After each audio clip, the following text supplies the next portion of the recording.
reinvigorated. The Rob Brown Show is back on your radio 2023. Let's get it, y'all. Welcome in upstate South Carolina. Hello, America. Hello, world. It is so damn good to be back with you after 2 weeks of vacation. I am ready to take ass and kick names. That was awesome. Rob has declared that he's going to be louder in the new year. So, I kind of, can't say it, but I can't believe I'm saying this, but I kind of missed that. I did. You and I both off for an extended period, and now we're back. Yes, indeed. The station is better for it. Yes, indeed. Ladies, gentlemen, boys, girls, children of all ages, after a 2-week hiatus, drop the banners, sound the trumpets. The show is back. I do want to thank Carter and Carlos and everybody that stepped in while we were gone for carrying the weight. We appreciate that. We are very grateful to have a cast and crew that is willing to step up and make sure that the show goes on, even when my lazy behind was in bed till 10, 11, 12 in the afternoon when I was off. I was going to say, come on. You didn't get up to like 1 p.m. Word. Yeah, Word. I'm like sleeping until 9 and feel like I'm lazy, and I'm like, this Rob's not even up yet. There's no way. Hey babe, you got the dog this morning was said a number of times over the past 2 weeks, but I am glad to be back, and I want to tell you guys, I said this a number of times when I was on vacation around last Wednesday. I was up one day because I didn't want to get like crazy far out of the routine, right? Because what I didn't want was for this AM to be like a cold water shock, Oh, it is for me because I was staying up till 2 a.m. So I mean, I'm a little sleepy this morning, but I'll get back to it. I did not want this morning to be like a cold water shock where you jump back into the game. It's like, oh, I forgot how everything works. So I went with the last couple of days, including the weekend over New Year's, where I'm like, all right, let me get up at like 8.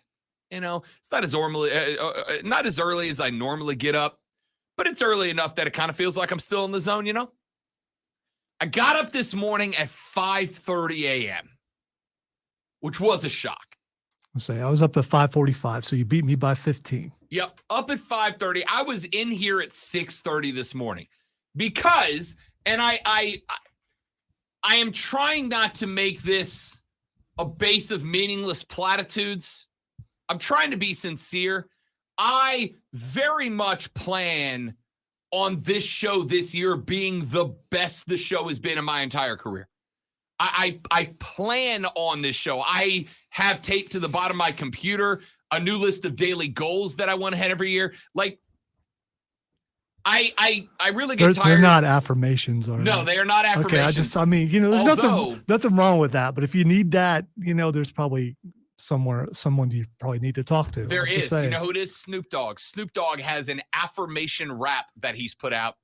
I heard it for the first time this weekend. It was unbelievable. Do you lose street cred if you put out an affirmation rap, though? It's Snoop. Who's got more street cred than Snoop? So why is he not a sellout, but like Ice-T is? I don't know. Anyway, I'm trying not to be cliche and fall into the old new year, new me, because everybody says that. It lasts a week, and then everybody's like, new year, same old crap.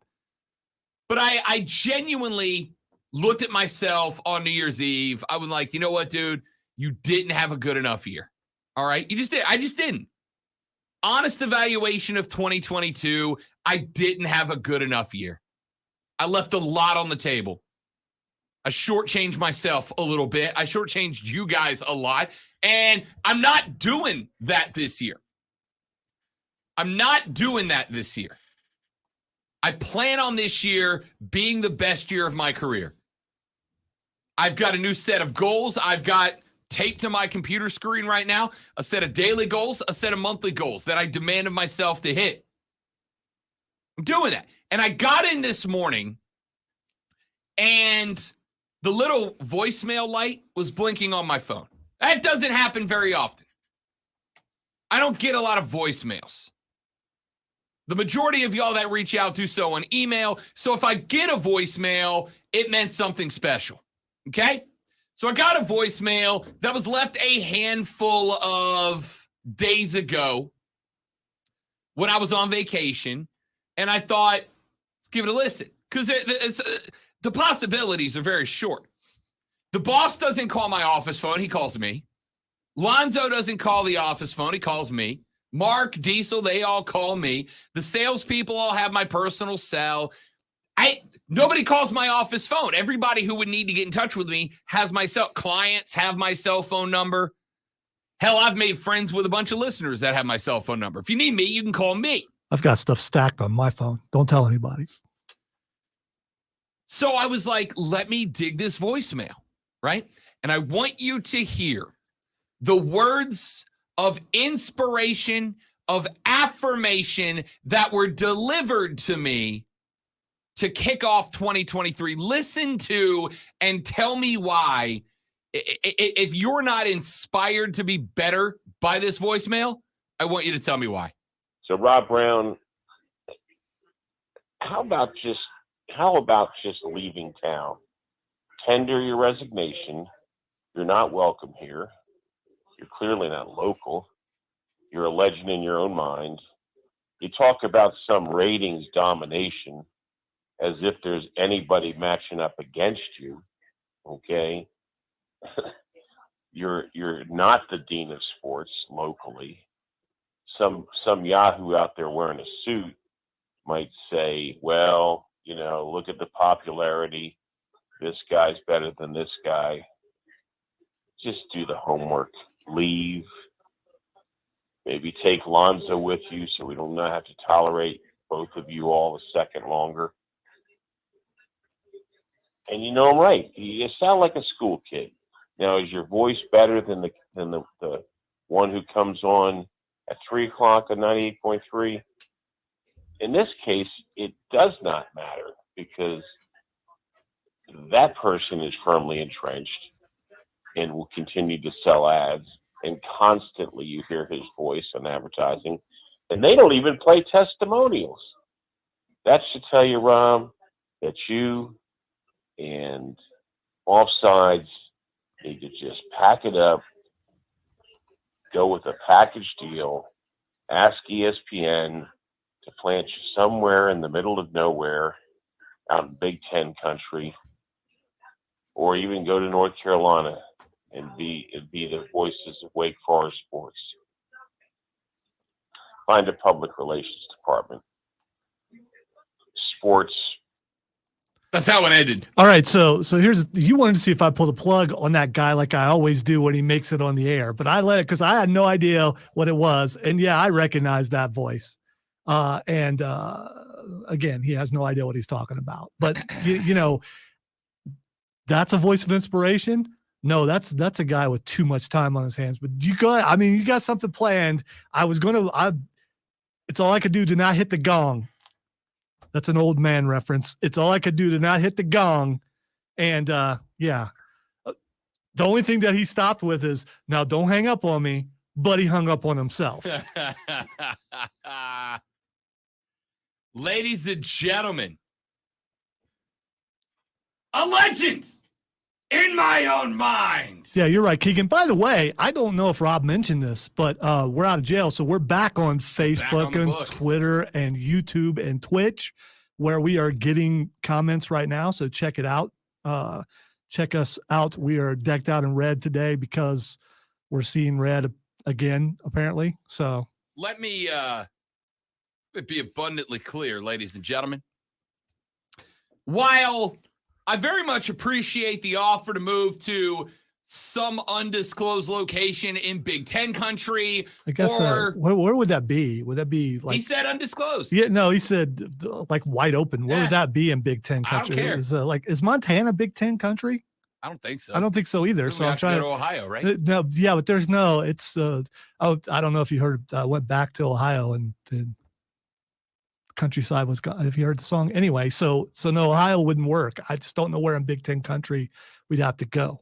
He also offered for us to move to North Carolina and become the voice of Wake Forest sports, which, for the record, would absolutely be a thing. I would drive back and forth to be the voice of Wake Forest sports. Yeah, I'm not doing that. The Demon Deeks, baby. Now, there's only one winning team in the ACC, and Wake is not it. I got here, I popped in that voicemail, and ladies and gentlemen, I'm inspired. All right? I listened to that. I'm not welcome here. I'm clearly not a local. I need to do my research.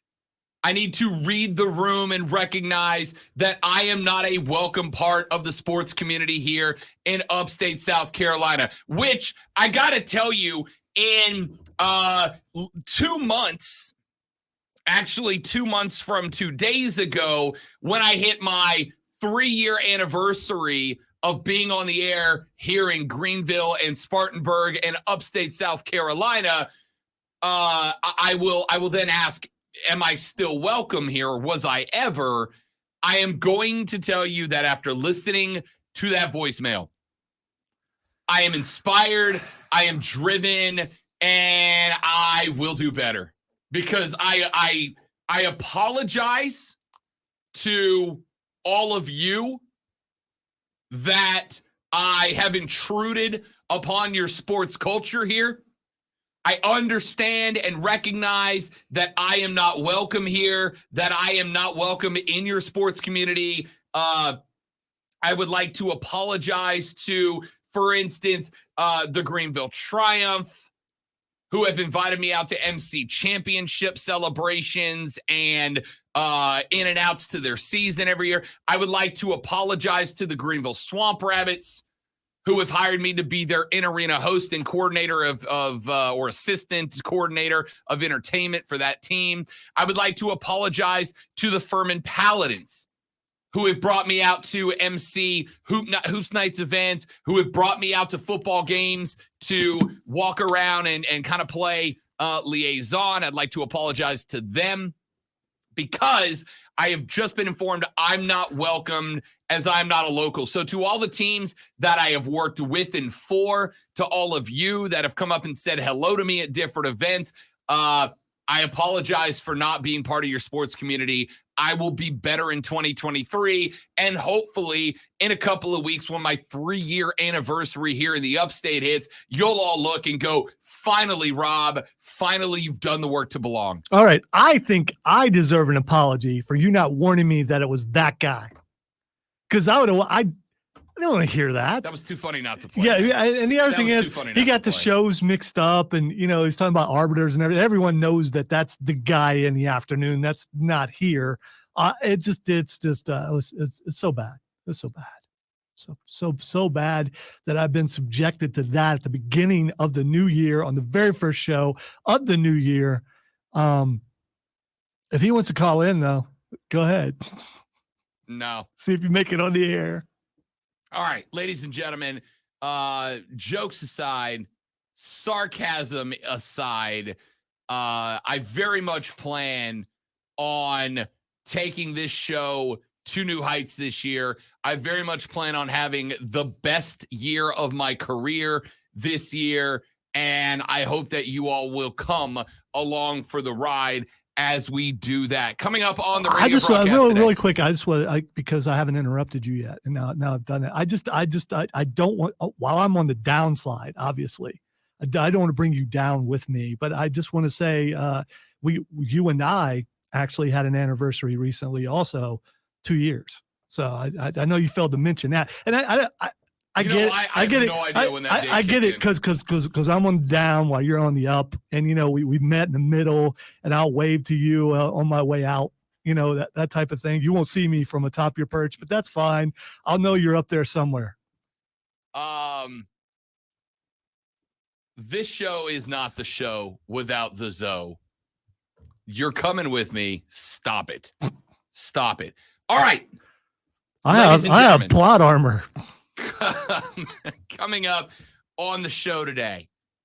He seems fine now, but it seems only responsible that we check in on the mental health of one Lonzo after Georgia escapes the clutches of the Ohio State Buckeyes.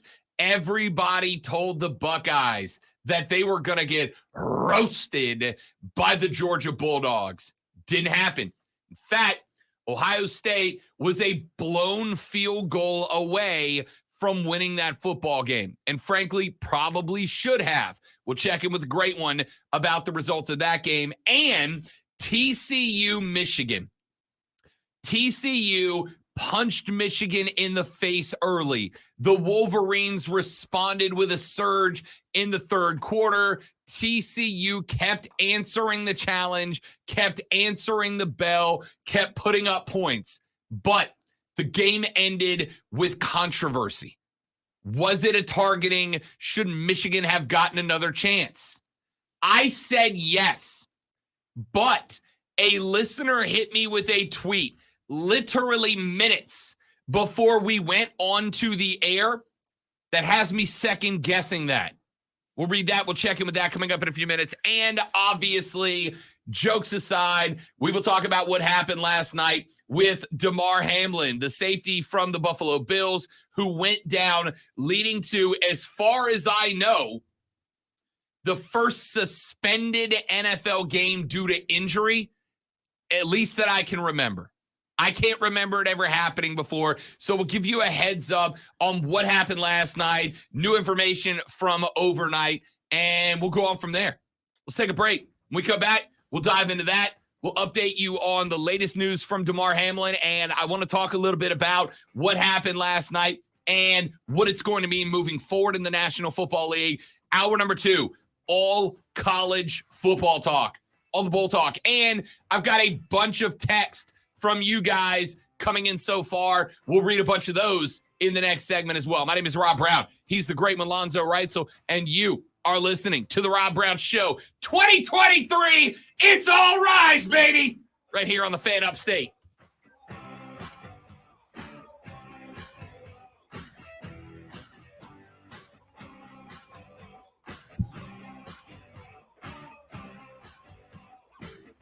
All right, don't go anywhere. I'm going to hit the restroom, and then I'm all yours when we come back. Stay right there. Yeah, I could, yeah.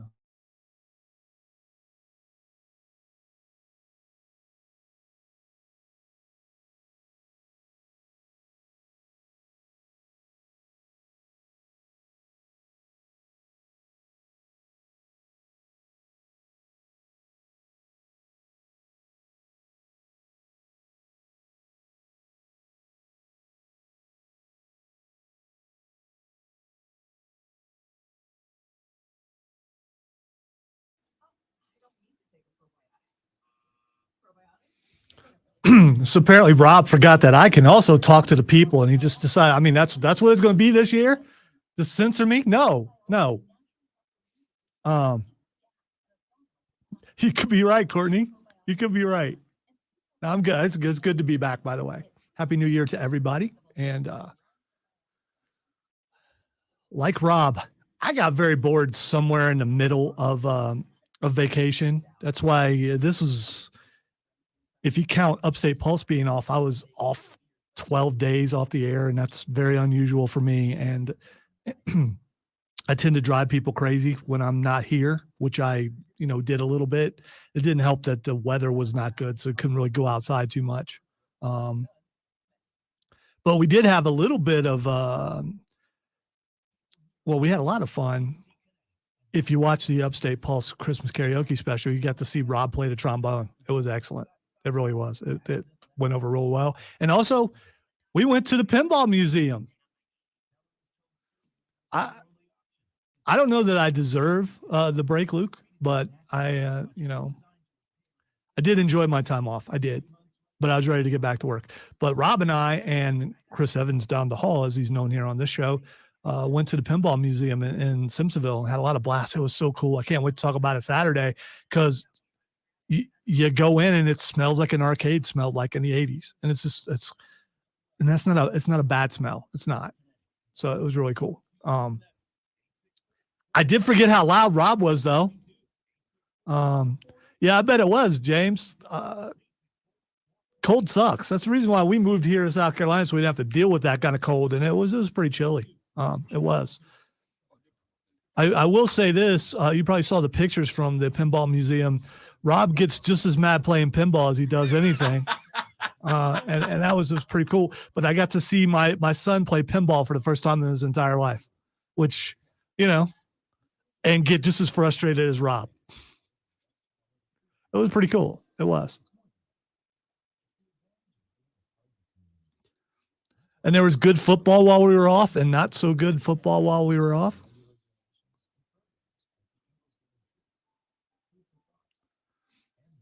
And that's the thing. Some people give the substitute teachers a hard time, but a lot of these guys, this is their chance to be on the air, and it's awesome for them to get an opportunity and to give us a break. Hope you're right, Courtney. That's where I'm leaning. TCU, baby.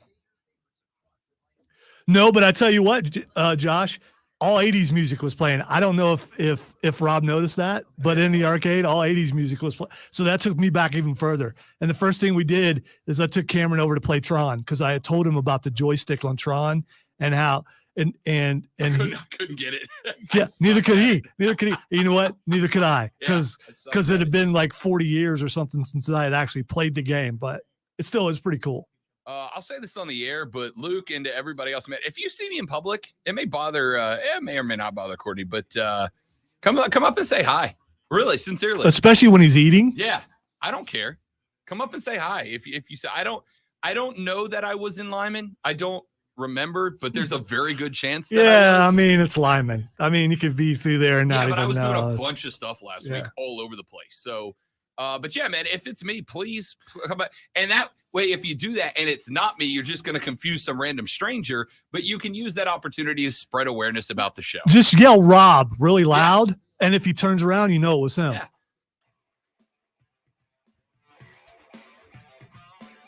All right, let's talk real quick about what happened last night on Monday Night Football. One of the scariest and craziest things that I can recall seeing in an NFL game ever. We have seen a lot, obviously, of serious injuries on NFL football fields. It is a dangerously violent game. We all know that when we watch it. We also know that the players know that. They know that every time they strap on the helmet, every time they lace up the cleats, and every time they hit the field, that there is a dramatic danger of something going wrong. It is a remarkably violent football game. Last night, Damar Hamlin made a tackle on T. Higgins. It did not look to be a tackle that was out of the ordinary. It really did just kind of look like a routine tackle. T. Higgins got up, Damar Hamlin got up. But as Damar Hamlin started to walk away from the play, he just collapsed. He just went to the turf. And with all that's been going on, obviously, with concussions and the continued research into head injuries in the National Football League, I think probably all of us, especially after what's been happening with Tua Tagovailoa this year, probably assumed, must have got the bell rung, right? Must have got the bell rung. Except for then the first responders came onto the football field. And they brought the ambulance onto the football field.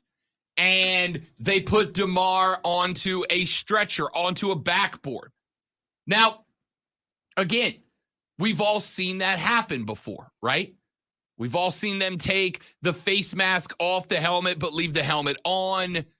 We've all seen a guy get put on a backboard. We've all seen the guy get put in the ambulance.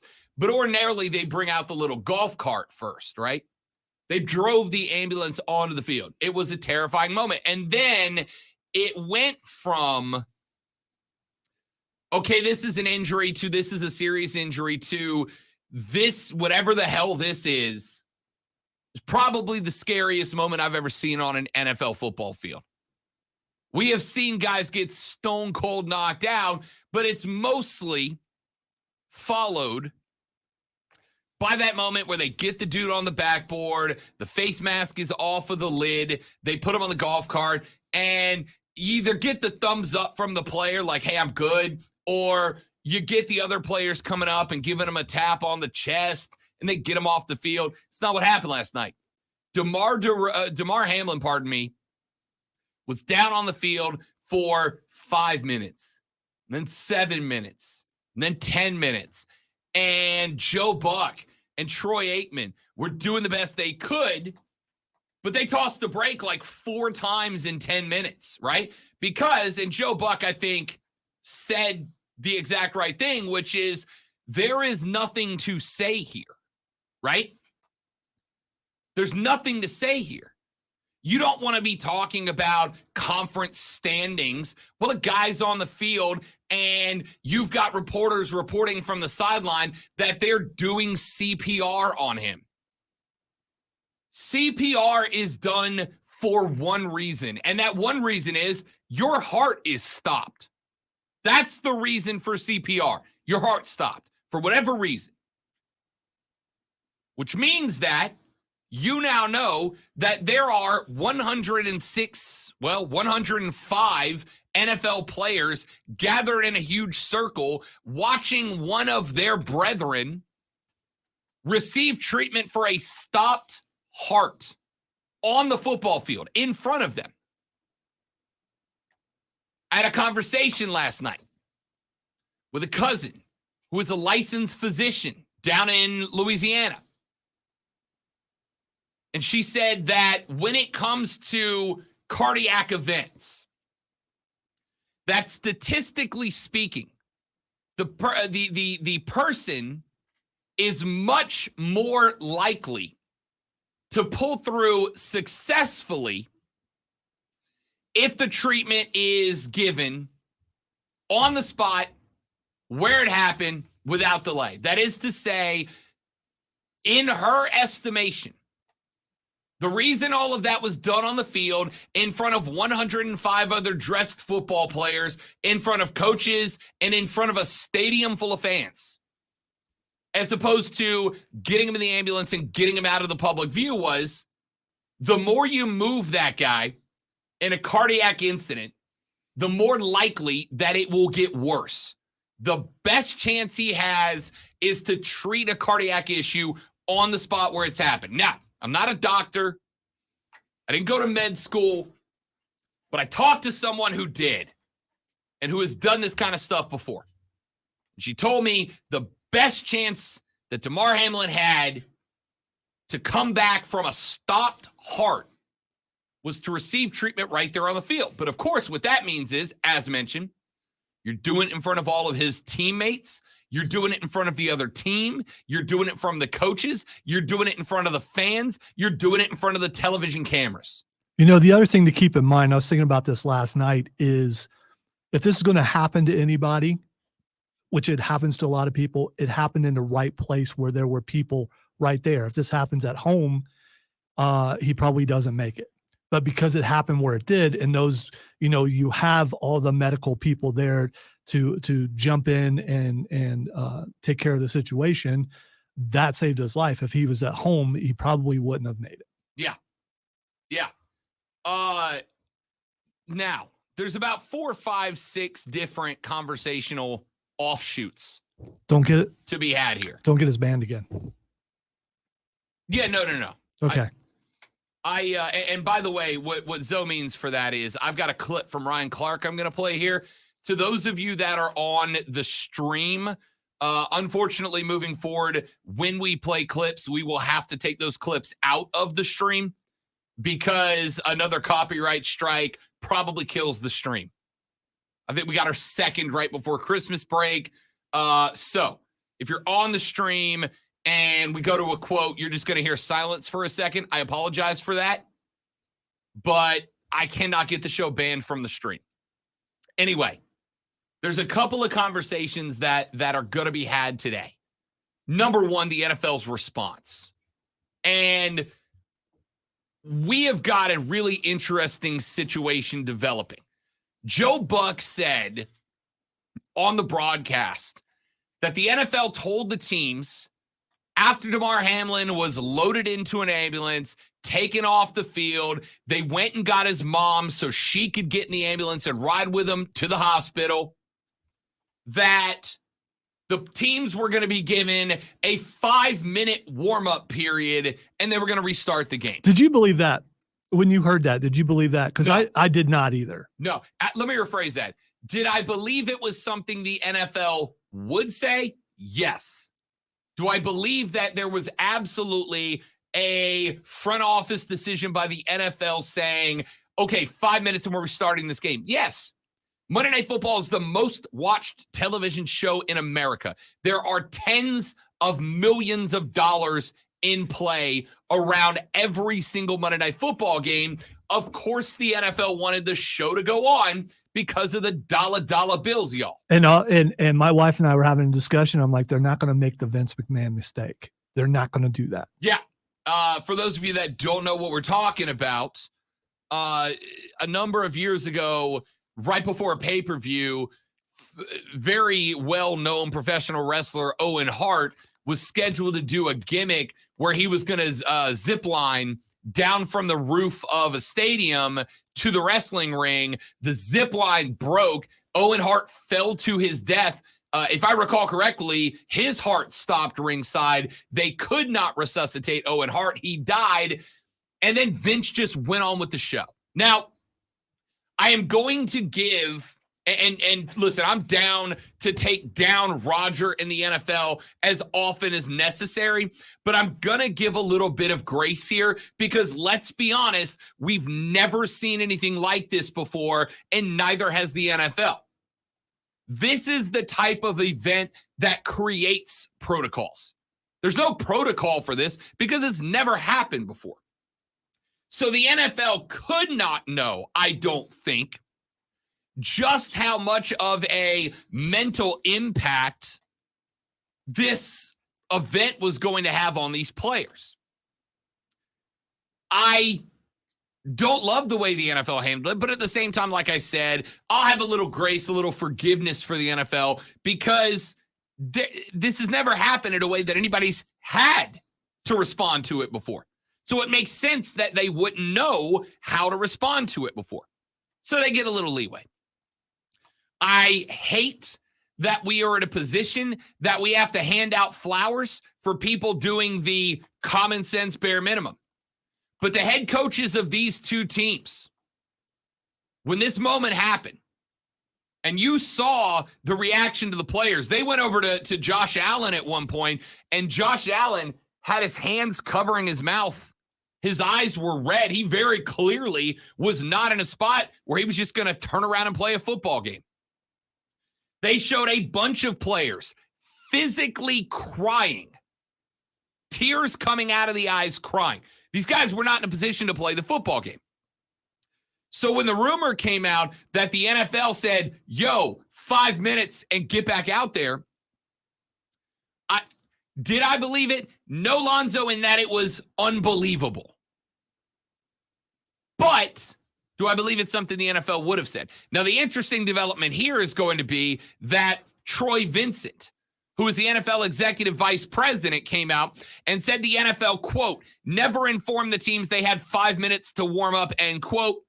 He said that thought never crossed the mind of anyone in the NFL's front office, and he doesn't know where that rumor came from. But during the broadcast, as pointed out by Timothy Burke, during the broadcast, Joe Buck stated on air 4 separate times that the NFL had told the players 5 minutes to warm up and then we're playing this football game. So either there was a dramatic breakdown in communication between the NFL front office and the teams, which is a problem, or either the NFL or the NFLPA is lying in the midst of a terrible situation to cover their own ass, which is also a major problem. See, I'm trying to recall Joe Buck's exact words. I think he said, "We're being told," but I don't remember him saying "being told by who." It could have been a producer in his ear saying, "Hey, they're giving him 5 minutes." Yeah, because if you're in the spot that Buck and Aikman are in, Buck and Aikman, pardon me, are in a weird position there, because if you're a reporter down on the field and somebody in the truck goes, "Hey, we just got told, the NFL told the teams 5 minutes warm up, then we're getting back." If you're a reporter on the field, your job is literally to go find out if that's true, right? You go find Zach Taylor or Stephon Diggs or somebody and go, "Hey, did you get told 5 minutes?" And then you play. And if Josh Allen goes, "Yeah, that's what they told me," all right, I got it from a player now that that's what they've been told. And if it turns out to be incorrect, you can go, "Hey, I got that quote right from Josh Allen." Buck and Aikman can't do that, right? They are on the air trying to talk through an unprecedented situation they've never had to deal with before. They can't be like, "Hey, Troy, I just got told the NFL has told these two teams 5-minute warm-up period, and then we're getting back to the game. Why don't you take the broadcast while I call up Troy Vincent and see if that's true or not?" They can't do that. They're relying on information from guys in the truck whose job it is to make that phone call. I'll tell you the second thing that happened last night was the aftermath. Was when they got away from Buck and Aikman and they went over into the studio, and it opened with Susie and Booger and Shefty in the studio. And I'm going to tell you right now, I have been a local news reporter before. I can tell you about one of the worst days on the job for me. I was in Navarre, Florida. I was covering a fun little event. It was some little community pride event. You know, we were gonna go out, bring the cameras, film people having a good time, talk to a couple people. "Hey, how much fun are you having? Such a great time. I love this place." Yada, yada, yada. And then my phone rang, and it was my news producer, Lonzo, and I got told a helicopter, a military helicopter, just crashed in the Intracoastal Waterway off the coast of Navarre. And as of right now, it's unconfirmed, but they're speculating that there could be up to 15 military members who perished in the accident. And all of a sudden, my fun, goofy day of hanging out with people on the beach talking about how great the city was now pivots to 24 consecutive hours of being posted up in a Publix parking lot in Navarre, Florida, working 4 different cell phones with every military connection I have, trying to find out, do we know if anyone died? How many people died? What were the names of the people that died? Where are they from, etc. And every now and then they would call and go, "Brown, you're on air live in 2 minutes." I don't have an update. Doesn't matter. Get on the air. And you've just got to figure out, how am I going to push through 4 minutes of live TV with no new information to tell anybody? Last night, they had to fill up an hour and a half of that. And I thought they did a phenomenal job of it. They absolutely did. And, you know, while we were sitting on the couch, my wife was like, "You know what that's like," because it was on a Saturday a few years ago. I was on the treadmill, and Bob McClain called me and told me that Russ Castle had passed. And someone who I'd worked with for 14, 15 years as his producer. And then that night, when I usually did my sports show, Bob and I went on the air to talk about, and I did not want to, I was devastated. And then I had to do an entire week of hosting his show after he had passed away. And there were so many times where I didn't know what to say. And I could see the frustration and the hurt and on their faces, not knowing what to say. And especially if you are someone goofy like me, who just always has a joke to tell or something like that, and you can't do that in that situation, and you don't handle those situations well. I mean, I think Schefter handled it better than anybody. I don't. I think Booger McFarland was spectacular. Yeah, well, I mean, from an emotional I'm talking about trying to pull it together and try to fill time, because that's what they had to do, not knowing. And I saw a bunch of social media, well, why don't they just put something else on? Well, they did. They had to wait for the NFL, because there is a lot of money involved in that broadcast. Well, and you can't just go, okay, we're just going to put another show on for now, because people want to know what's going on too. The other aspect of it is, what you don't want to end up doing is going, all right, we're going to kick it over to the NBA because who was it last night that put up 71? We're going to kick it over to the NBA because we got a historic game. And you go from, hey, this guy might be dead. Can we be honest? That was a thought we all had for a minute, wasn't it? This guy died. It felt very Dale Earnhardt-ish. They had to resuscitate him, from my understanding. So he did die. He did die. Yes. This guy might be dead, like perma-dead, like gone from this existence. And you kind of don't want to go, all right, until we get further update, we're going to click it over to an NBA game. We'll come back when we get an alert. And then you flip it over and you got some guy going, 3-ball, good from the court. It's like, that ain't the way you want to handle it. But on the flip side, you can't speculate in that moment, right? You can't speculate. And even if you were able to immediately go get a cardiologist on, Dr. So-and-so from this medical institution, they can basically say, here are the things it could have been, might have been any of these things, but anything past that remains speculation. I thought that Susie handled it great. I thought that Shefty handled it great. You guys know that I am against giving former players a broadcasting job just because they're a former player, right? I know a lot of former players who are in broadcasting roles now, and with all due respect, they suck. They suck. They're only there because they used to wear a helmet, and I know a lot of very talented broadcasters who don't have jobs because that has been the trend lately. And I'm against it. There's a lot of former players who turn into great broadcasters. Ryan Clark's one of them. We're going to hear from him in a second. I thought Booger McFarland, who, no secret, I'm not a big Booger McFarland guy. I thought Booger's time on Monday Night Football was absolutely atrocious. I think Booger, more often than not in studios, has started to fall into the we got to debate everything role, and I hate it. But last night, the perspective of former players shined, Booger being the leadoff guy. Then later, they went to Scott Van Pelt. I can't think of a person in broadcasting that I would have wanted on that desk to handle 1 hour and 10 minutes of broadcasting without a break than Scott Van Pelt. He's the only guy I would have put in that role. I can't think of another broadcaster I would have put there, myself included, and I'm a legend in my own mind. Scott Van Pelt was the right guy for that job, and he had Ryan Clark on with him. Let's take a break. We come back. I want to hit the last part of this conversation, and then in hour two, we'll flip to college bowl games because that's more important. The audio from Ryan Clark that I think he absolutely nailed. I think it's a piece of audio from last night that everybody needs to hear, and I'll play it for you next on the Rob Brown Show in the Fan Upstate.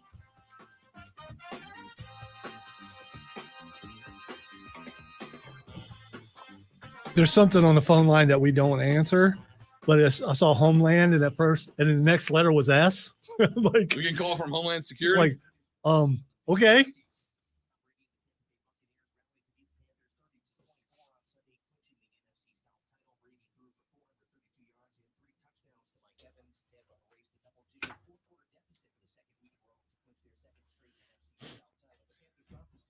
All right, let's see. What do we got here? Yes, it was Donovan Mitchell dropping 71 last night.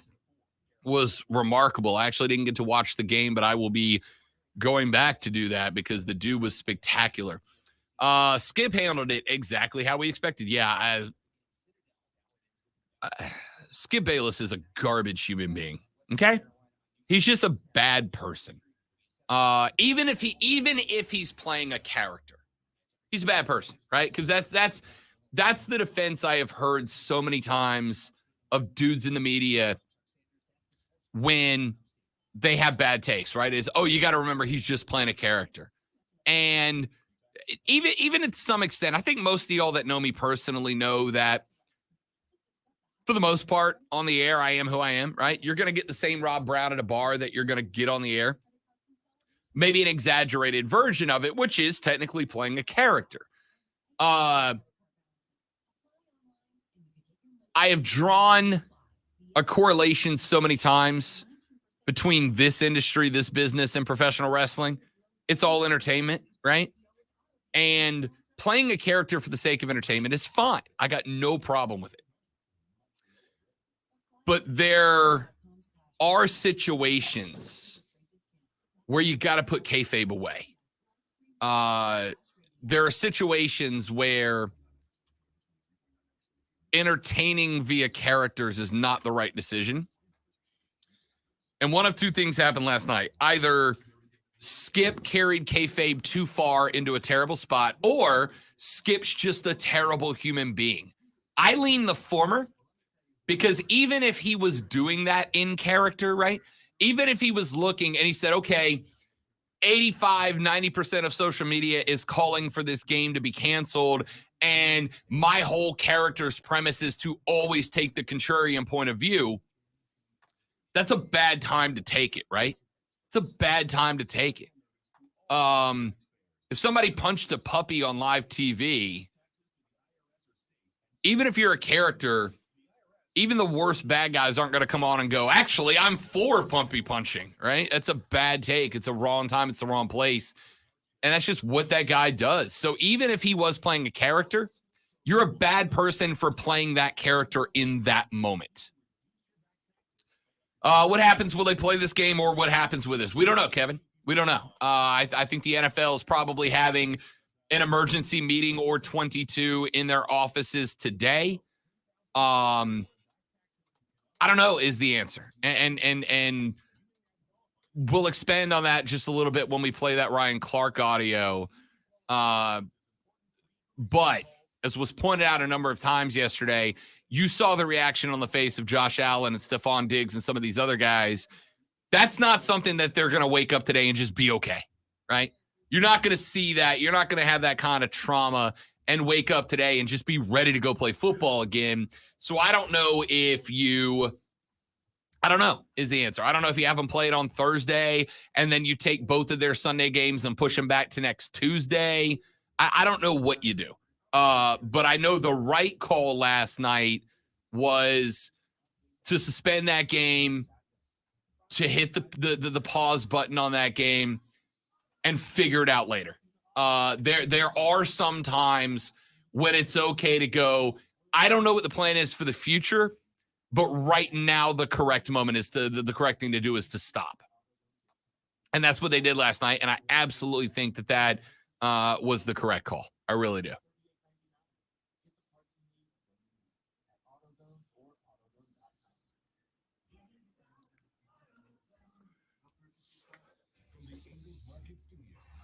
Again, if you're watching on the stream, when we play this Ryan Clark audio here in a minute, the stream is going to go silent during it. We cannot play clips on the stream anymore because we can't get hit with any more trademark strikes, or you won't see anything on the stream.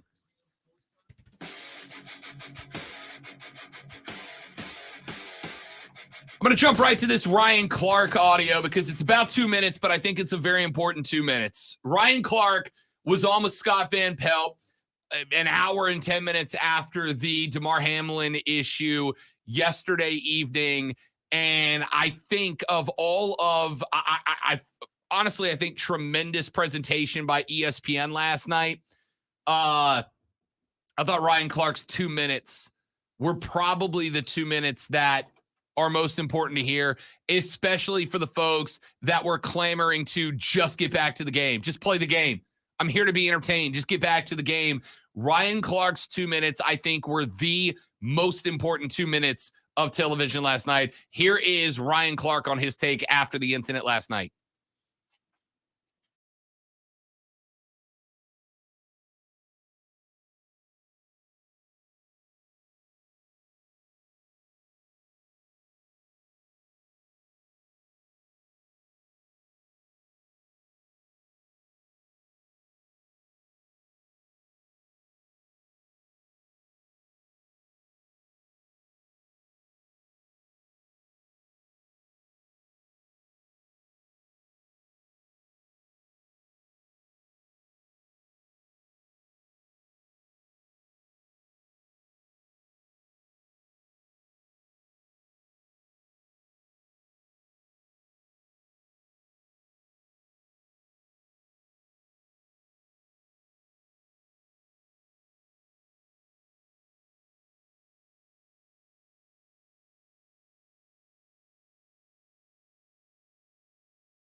And that's it, man.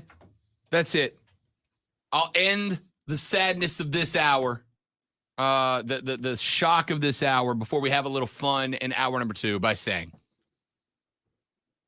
I think it's very easy. Somebody actually talked about one point how the NFL is kind of special in that when those guys are on the field with helmets on, it's the least, it is the sport where we least look at an athlete and see a human, right?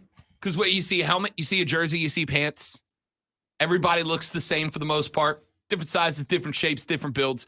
But there's no unique identifier outside of the number on the jersey, right?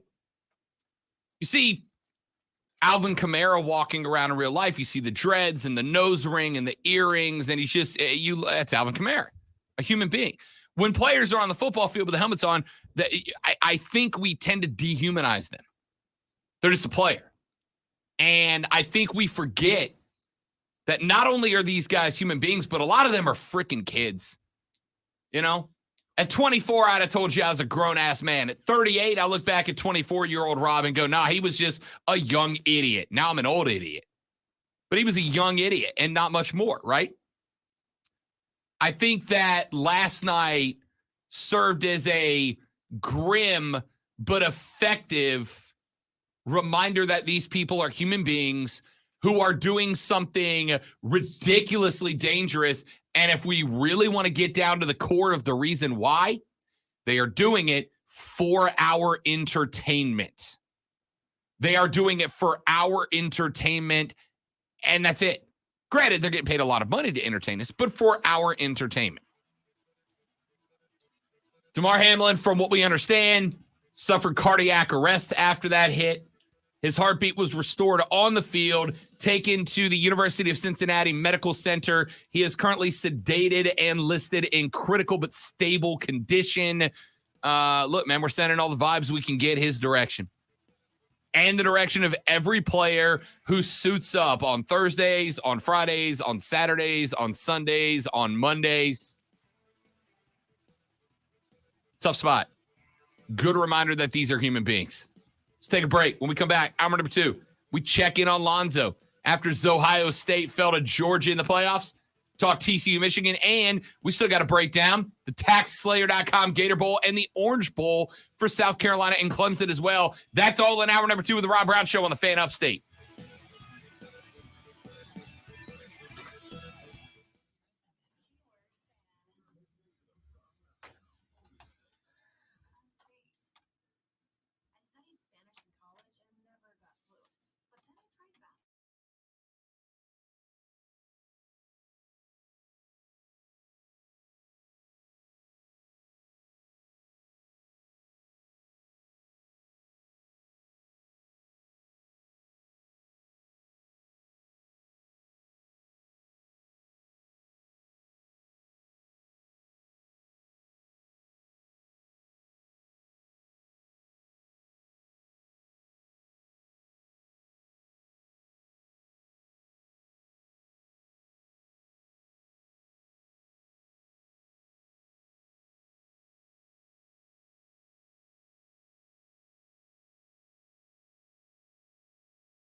Thanks, Keegan. I did it all by myself.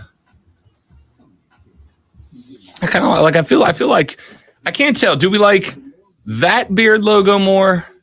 It's got a Santa hat on it. Or do we like that beard logo more? Oh, I didn't put up the new one. I thought that was the new one. It's not. I taught myself how to computer.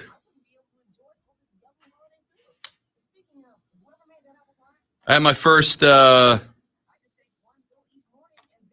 moment this weekend where I'm like, oh, I'm officially old. I wanted to teach myself how to start editing together like Instagram stories. So we can start taking clips from the show and like putting them in as stories on Instagram and Facebook and all that. What's Instagram? Right. And about 7 minutes into my first YouTube video, I'm like, I'm too old for this crap. I did meet, speaking of picking up new jobs, Lonzo, I did meet at the Swamp Rabbits game on the 28th. A guy from Clemson's game day operations squad who asked me if I would have interest in doing in-arena hosting for Clemson basketball and football in the future.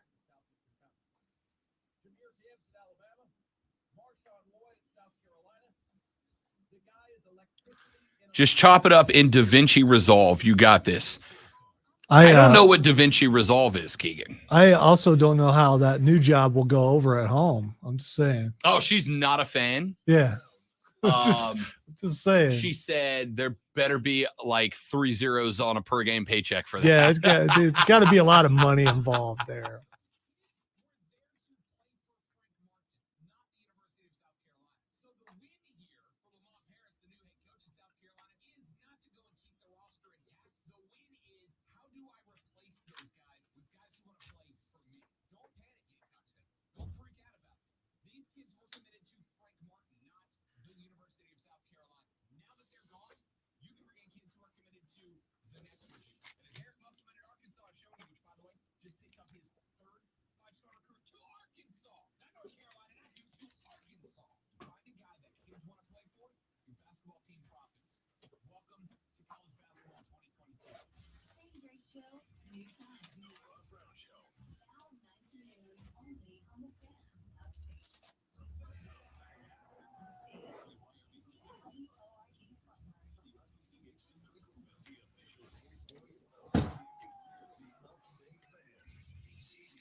Sorry, man. We've been out like 2 weeks, so we gotta get back in the zone, buddy. It was like 4 seconds. Okay, no one else would have noticed. You didn't have to say anything.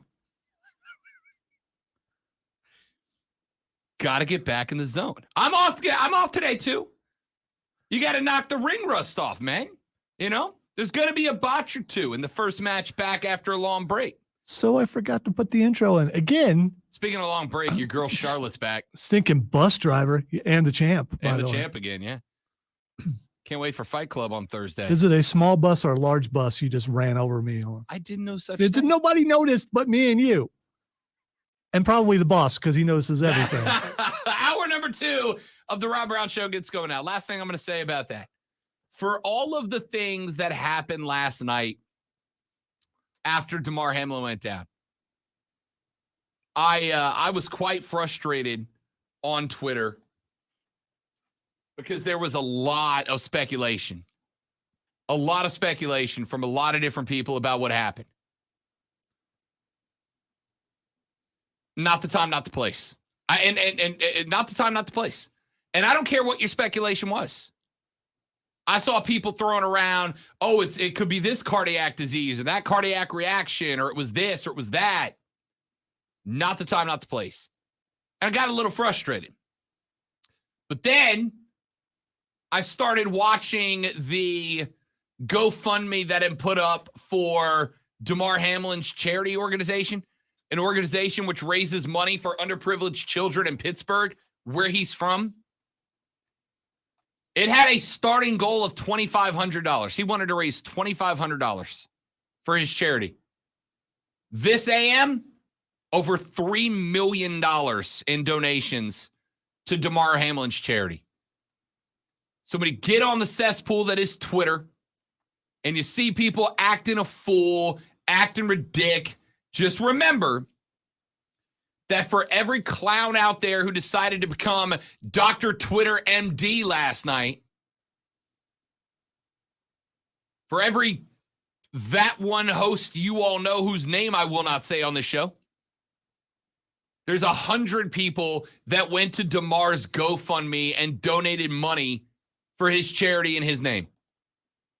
They're good people. The world's a good place. We just need to amplify the good people and drown out the bad ones. All right.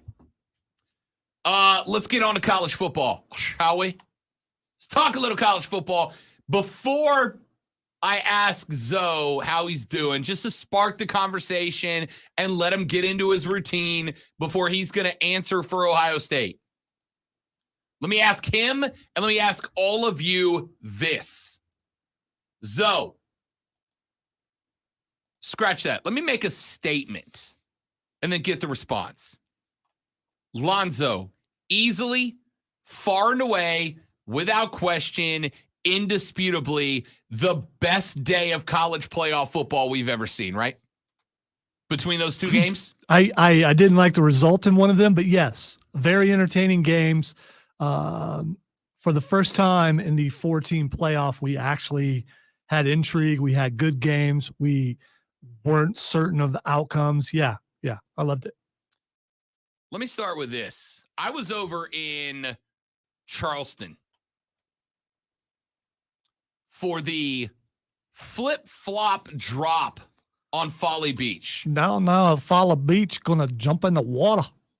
I like Folly Beach. Folly's a cool place, man. Everybody down there talks like this, as far as I know. They don't, but I like the character. Wait a minute. So you're saying that the stereotype is unfounded in that it's not that way, or that you were at a place where it was mostly tourists? Yes.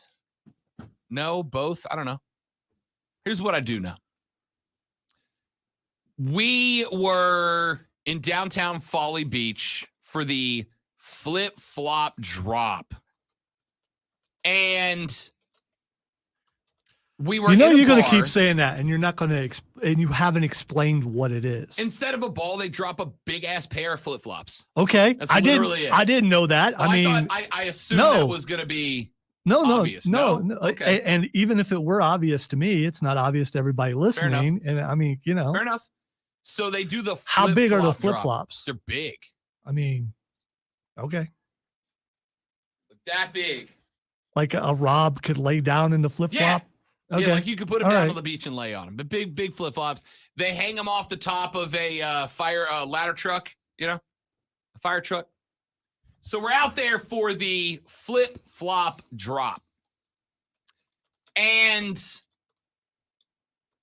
we went out to dinner. It was me, the lady friend's sister, and brother-in-law.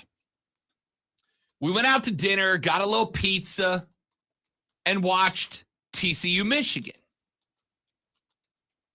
We finished dinner with about 4 minutes left to play in that game. And me and Nick, the brother-in-law, were like, yeah, we're not leaving. We are finishing this football game. And we did. So we finished that game. It was a phenomenal football game. I want to talk about the targeting / not targeting at the end here in a second. Then we went to Folly Beach. Got there just in time for the kickoff of Georgia, Ohio State. And we we started at a bar out behind a hotel. We watched it there. We walked to another bar. We watched some there. We went to the washout The washout, Lonzo, holds a special place in my heart, or should I say mouth, because that's where I ate concrete floor and knocked off the bottom half of my front 2 teeth. And they're like, hey, you want to go there? Sure. You revisit it. I mean, I can't have flashbacks because I don't remember it. Did they ever find your teeth? Did not that I'm aware. So, so while you were there, you could have actually maybe found your teeth. Half of them. So we watch the game there. Zoe gets to be about 11:50. There's like 3 minutes left in this game. And at this point, we've been joined by a couple more people. And all the girls in the group are like, hey, we need to get out to the street. The flip-flops drop in like 10 minutes. The rest of us are like, do we though? Do we though? We get out to the street with about 2 minutes left to play in the game. Nick and I are turning in circles, looking at every window to see if there's a TV we can see inside. There are none. And then I hear, hey, can I watch over your shoulder? And I turn around and there's one American hero.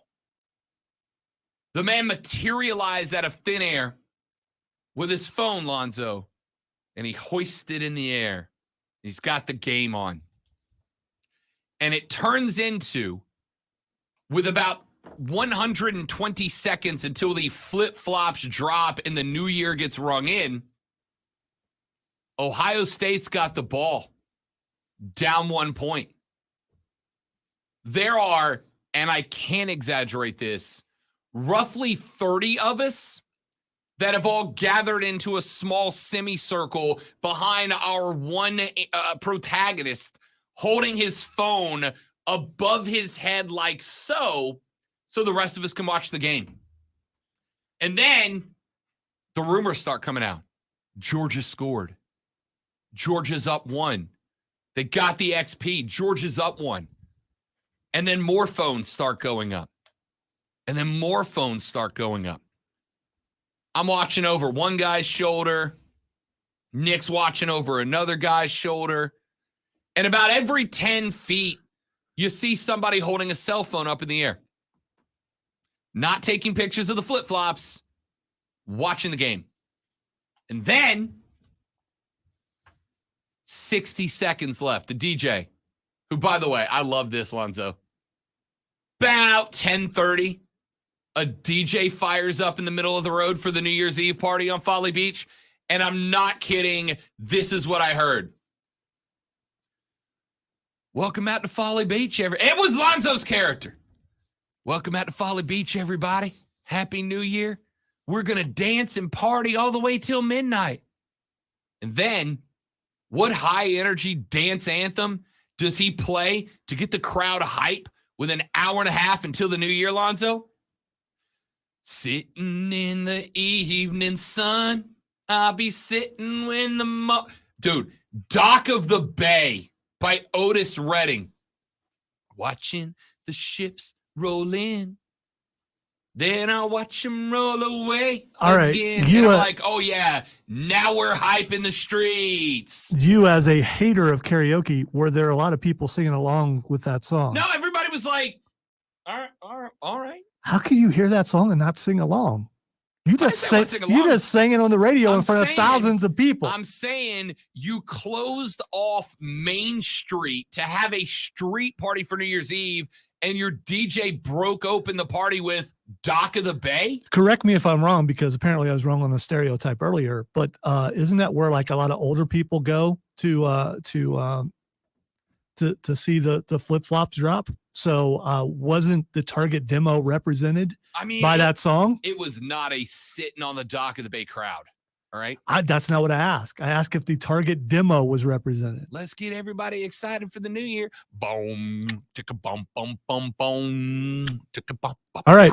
You're still not answering the question. I think you're trying to avoid it for a reason. James said boomers. Yes. No, it was a young crowd.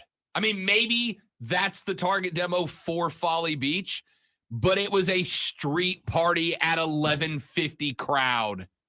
Anyway, Here we go down the line. All right, so you just disparaged Otis Redding, and I love that song. I'll Okay. play that. I will bring my acoustic guitar in the studio and play you that song from memory today. No problem. It's one of my favorite songs. I'm an Otis Redding, Jimmy Buffett guy at heart. I'm a beach guy, a water guy at heart. I love the song. I'm just saying, if you're trying to get turnt for New Year's, Otis Redding ain't the first guy I'm going to. All right, DJ Rob, what would you have played? Literally anything. Kesha You, would have been a better selection. Kesha's the first thing that popped If you into your wanted- head. If you wanted to target the boomers, Outcast Hey Ya was right there. I don't think that's for the boomers, actually. It It's is. more- My dad loved more that your- song. Really? My dad loved Hey Ya. Didn't know the words. Loved the tune. Was your dad actually a boomer or a Gen Xer? He would have been 67 last year. Yeah, so he would have been more boomer. Coming up on 68. Yeah. He didn't know it. Anyway, blah, blah, blah. I don't know why we're talking about this. I do. It's because I brought it up. I know exactly what I'm doing. Trying to avoid. Okay. So we're standing in the road and Georgia calls the timeout late. Buckeyes got the ball. CJ Stroud sets him up in field goal position. 30 seconds left on the clock and in the game. Here comes Ohio State. DJ comes on the mic. 15 seconds to midnight. Now, I look up as the Buckeyes are coming out of the TO, getting the field goal unit set for a game winner. I look up. Exactly 72 pairs of eyes are on the flip-flops. About 7,000 pairs are glued to various cell phones being held up in the air. I'm going to tell you right now, if it wasn't for non-football spouses in the audience, there'd have been 8 people on the street watching the flip-flops drop and 8,000 in the bars watching that game.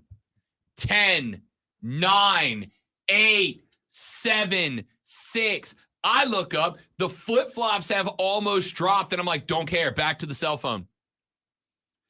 The kick from Ohio State went, what's wider than wide? It wasn't a wide left. No, it was an ugly kick. It almost looked like it was blocked the way it spun and everything, or like the laces didn't get turned around and you got the wrong part of the ball. It was ugly. It really was. Double wide left. King size double wide left. And it missed at the exact moment that midnight hit at the flip-flop drop. And so this was the sound you heard. 10, 9, 8, 7, 6, 5, 4, 3, 2, 1. Oh! Because it didn't matter unless you were a Georgia fan or unless you were an Ohio State fan. Maybe you didn't really care if the kick went in or didn't. You were just waiting for drama. The end of that game, if it had a sound, would have been the air coming out of a wet balloon.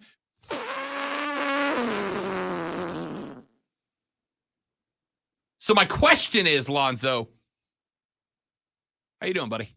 How are you? Oh, I'm good. That was a few days ago. When it happened, Lonzo, by the way, entirely decked out in Chiefs gear head to tail. the only team that I root for that won this weekend, by the way. And this was a Christmas gift. But anyway, It's a good one. yeah, I would rather have been a crossbar hit, a crossbar hit would have been better. Give me a doink all Yeah. day. Yeah. It was just such a bad kick. And I As felt soon as it left his foot, it's the only call I can remember. When you're an announcer and you're calling the game, you're sitting at the 50, so you're looking left and right. You don't call a field goal until the official's arms are up or out, right? It's the only kick that I can remember where the play-by-play guy called no good before the ball had even gotten to the goal line. It was so bad. He's calling no good before the ball's at the goal line. That's how bad it was. I think Joseph on the stream describes it perfectly. He says that kick looked like when they let fans kick field goals for money at halftime.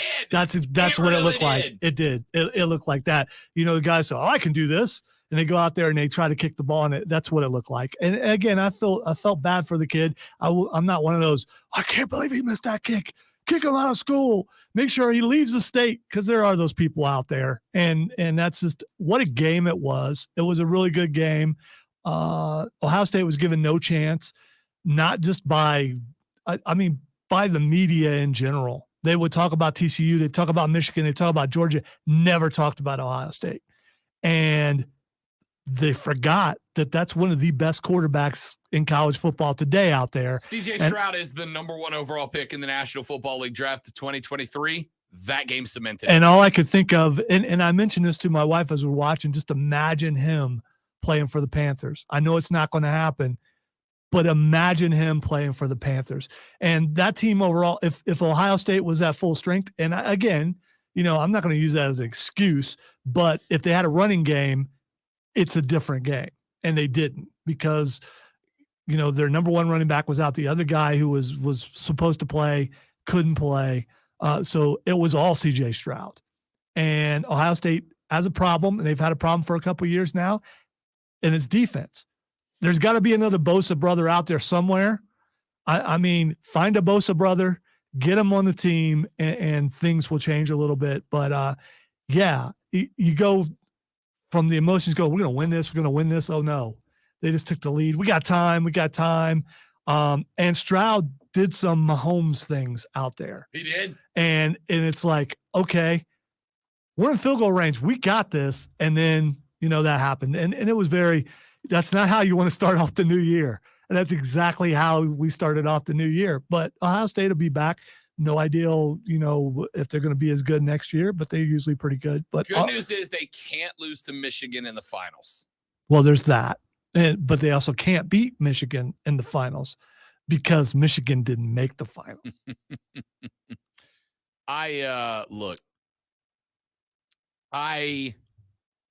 I'll start with this. How much would you trade for CJ Stroud? If I'm the Panthers? Yes. 6 of my 8 picks. Same here. 6 of my 8 picks. They won't do it, but yeah. Yep. 6 of my 8 picks. I'd throw in a Sam Darnold too if they'll take him. 6 of my 8 and Sam Darnold. Good Sam Darnold. End of the year Sam Darnold. Sam Darnold from the last 2 weeks, Sam Darnold. I would trade that and 6 of my 8 for CJ Stroud.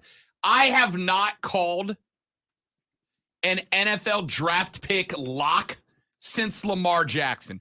Lamar was the last player that I went in and said, this guy's a lock. This guy will be a Hall of Fame caliber quarterback. He's the last guy I can remember doing that. The last guy before that I did it for was Reggie Bush. Okay?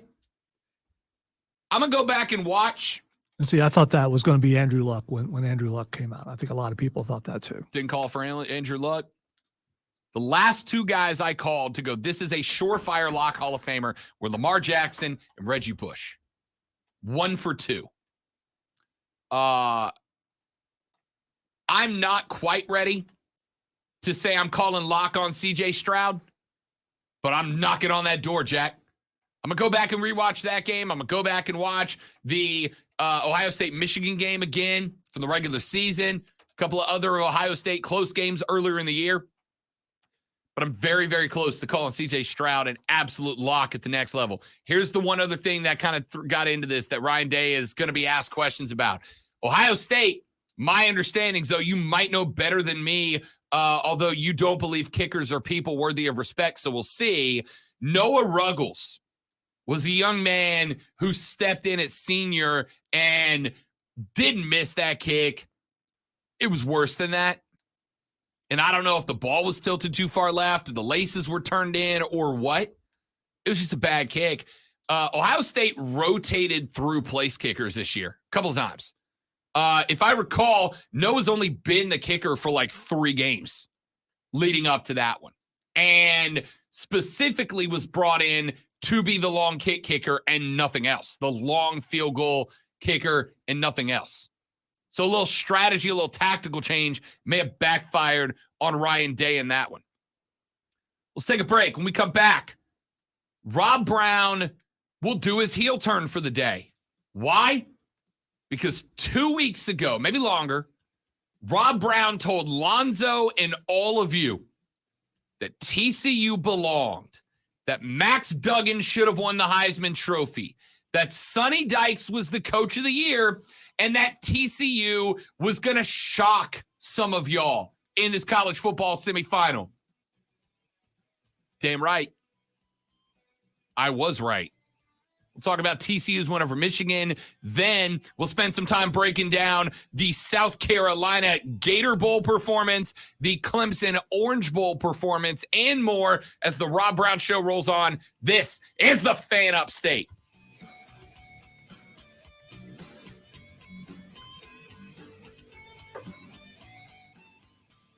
Last thing I want to say is if Ohio State had a defense, they wouldn't have had to count on the kicker at the end of the game.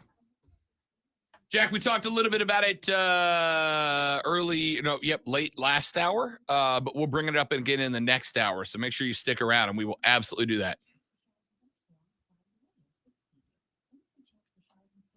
James, we are going to be talking a lot of Carolina draft. We'll cut a new pod, a new Views from Mint Street pod tomorrow, and we will get into that for sure. If Spencer Rattler declares for the draft, he is sitting pretty as a second or third rounder for the Panthers. I don't know.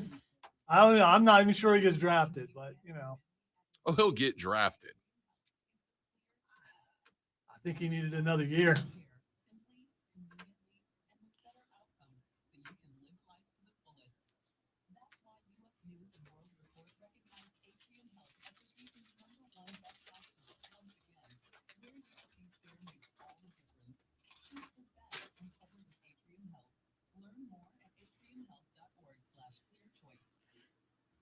Panthers' playoff chances officially crashed Sunday afternoon in Tampa. Brady deep down the right sideline. Watch Evans makes the catch. Touchdown, Tampa. All the credit to Tampa today. Those guys went out and they made more plays than we did. Give an opportunity. So, Really, Steve, you're right. They did. Explosive plays over the top. Got to make them earn it. And we did that today. And then secondly, we can't turn the ball over. That's been really our success in the last couple of weeks in protecting the football. But with one game remaining in the season, Steve Wilkes says there is something to play for. Our DNA is physicality, effort, smart, and the last element is finish. And that's what we're going to do. That's what real men do. Regardless of the situation, we go out there and play for the name on your back of your jersey, and most importantly, the name on the front. And we're going to go out and represent this week, have a great week of practice, and with the intentions of that leading to game day execution. So we're not going to hang our heads. We missed the mark in what we were trying to get done. If you're Houston and not run by idiots, do you go with Bryce or CJ? CJ. I like, and by the way, that's not a knock on Bryce. That's all credit to CJ. That dude is an absolute monster.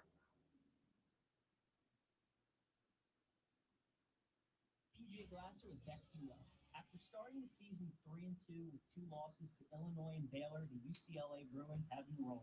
They have won 9 games in a row, including a true road win at Maryland and a neutral site win versus Kentucky. A true road win instead of one of those fake road wins. Campbell, who have been to the Final Four and have a ton of talent around them. Grab the Bruins at plus 1,400 to win the national title while you still can. I'm PJ Glasser, helping you beat the books. For the ones finding new ways to ensure the job always gets done. For the ones wearing many hats. For the ones who are hands-on, even from far away.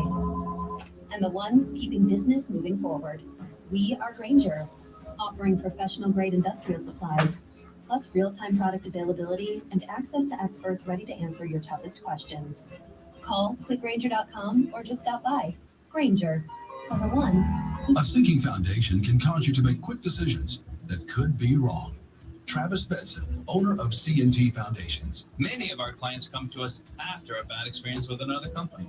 From high-pressure sales techniques to misinformation, we've heard it all. If you're facing foundation problems, take a breath. and take time to get a second. Why don't we put Norman on Evans? It wouldn't have mattered. Advice. Call 864-581. Mike Evans was, CNT Foundations. I don't know, something else this weekend. You put Norman on Evans so Norman can be Norman and fight with Evans. Be sure to stop by your local South Carolina Education Lottery retailer and get your ticket today. See SCEducationLottery.com for jackpot odds in a store near you. Now, CBS Sports Radio. Here's how to get in the game. On your radio at 97.7 FM, 1330 AM, Greenville, 97.1 FM, 950 AM, Spartanburg. Listen on your phone. Download the Odyssey app and search The Fan Upstate. There's a whole lot more to know about sound if you really want to go into the subject. Your smart speaker. Just say play 97 The Fan Upstate. On your HD radio at WFBC HD3. If you hear the commercials, it's because no one's talking, and so it's being picked up that way.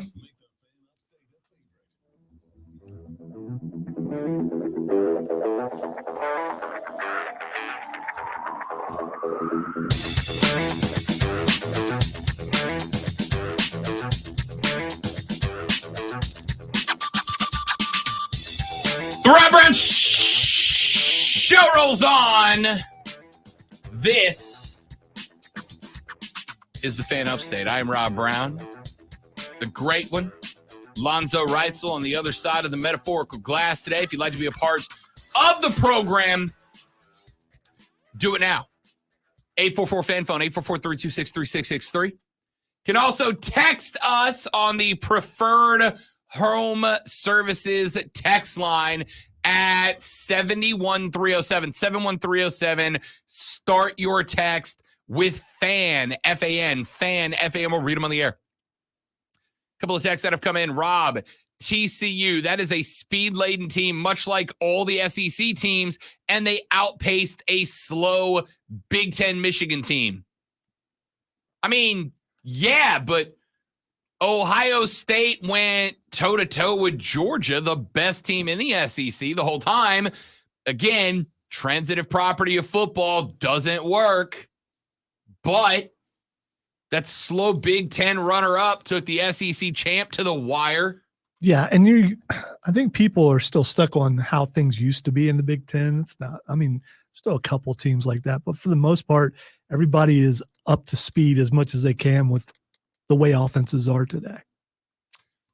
Texter says, as good as the semifinals were, the Natty is going to be a letdown. Georgia is going to boat race TCU by 3 touchdowns. If I may borrow a Corsoism, not so fast, my friend. Georgia has a very good defense. Michigan's defense was pretty good too. How many points did TCU put up on the Wolverines? Do you remember? 51. They crossed the half-century mark. Now, they're going to need to do it again because TCU's defense, which, by the way, didn't I tell you was going to cause problems for Michigan last week?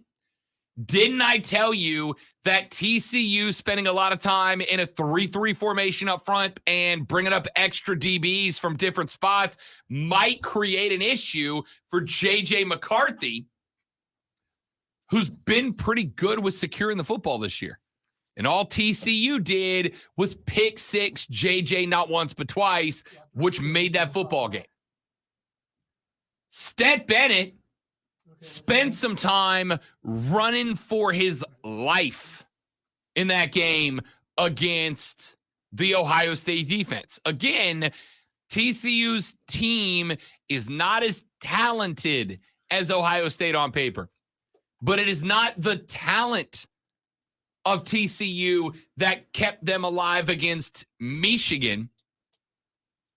It was the creativity. It was the ingenuity. It was the creativeness. It was the left, right, front, center. We're coming at you from different ways that threw J.J. McCarthy for a loop, created the 2 pick sixes, and won them the football game. That's it. It was the creativity. It was the chaos. It was different looks. The second pick six, the one that got vert robbed out of the air on what would otherwise have been a first down for the Wolverines that would have kept that drive alive.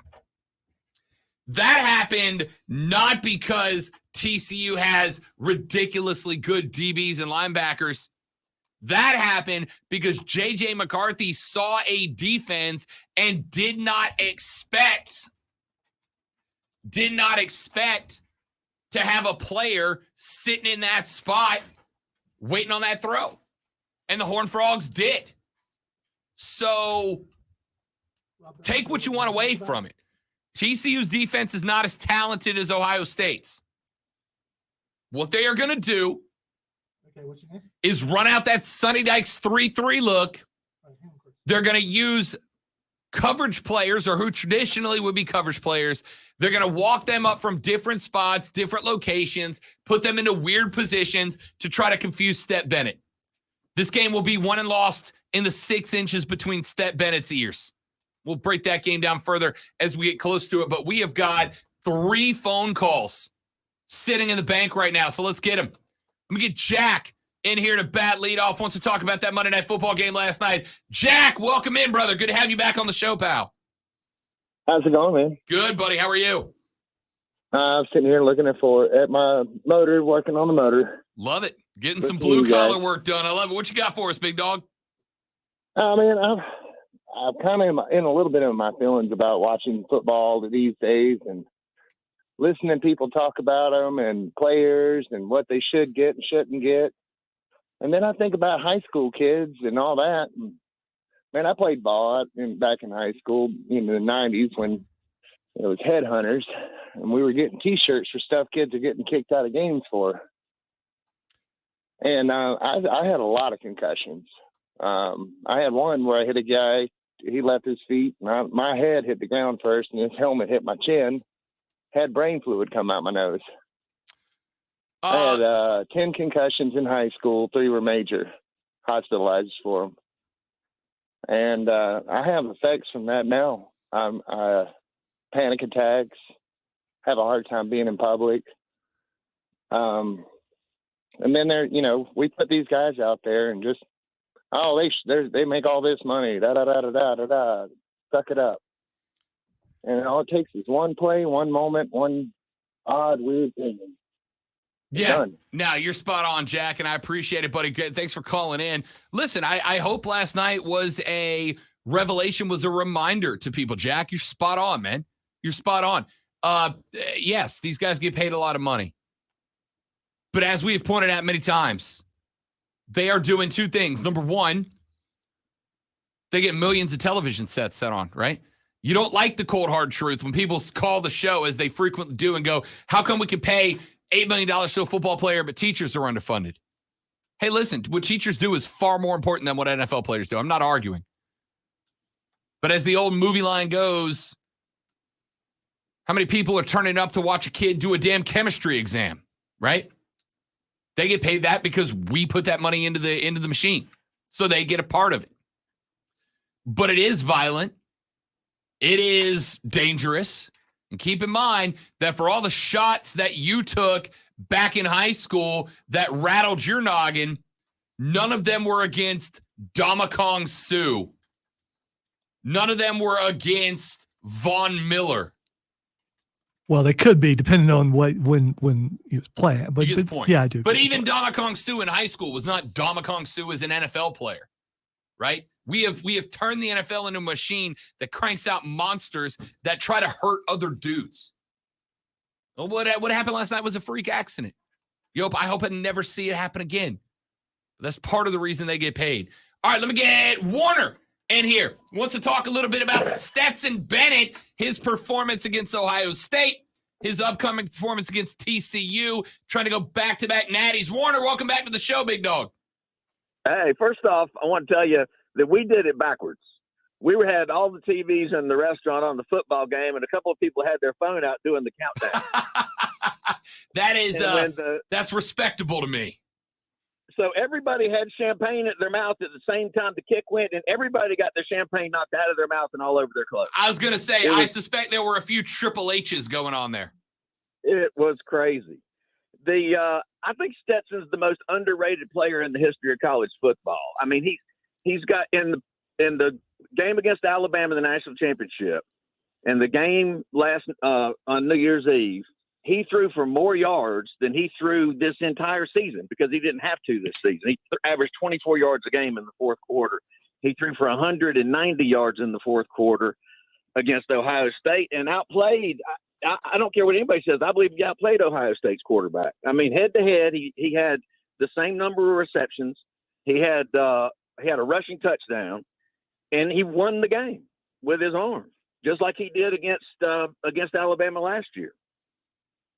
Aaron Murray, former Georgia quarterback, yesterday on his podcast said that Stetson Bennett is the greatest quarterback in the history of Georgia football, and that includes Matt Stafford, David Green, Murray himself, anybody.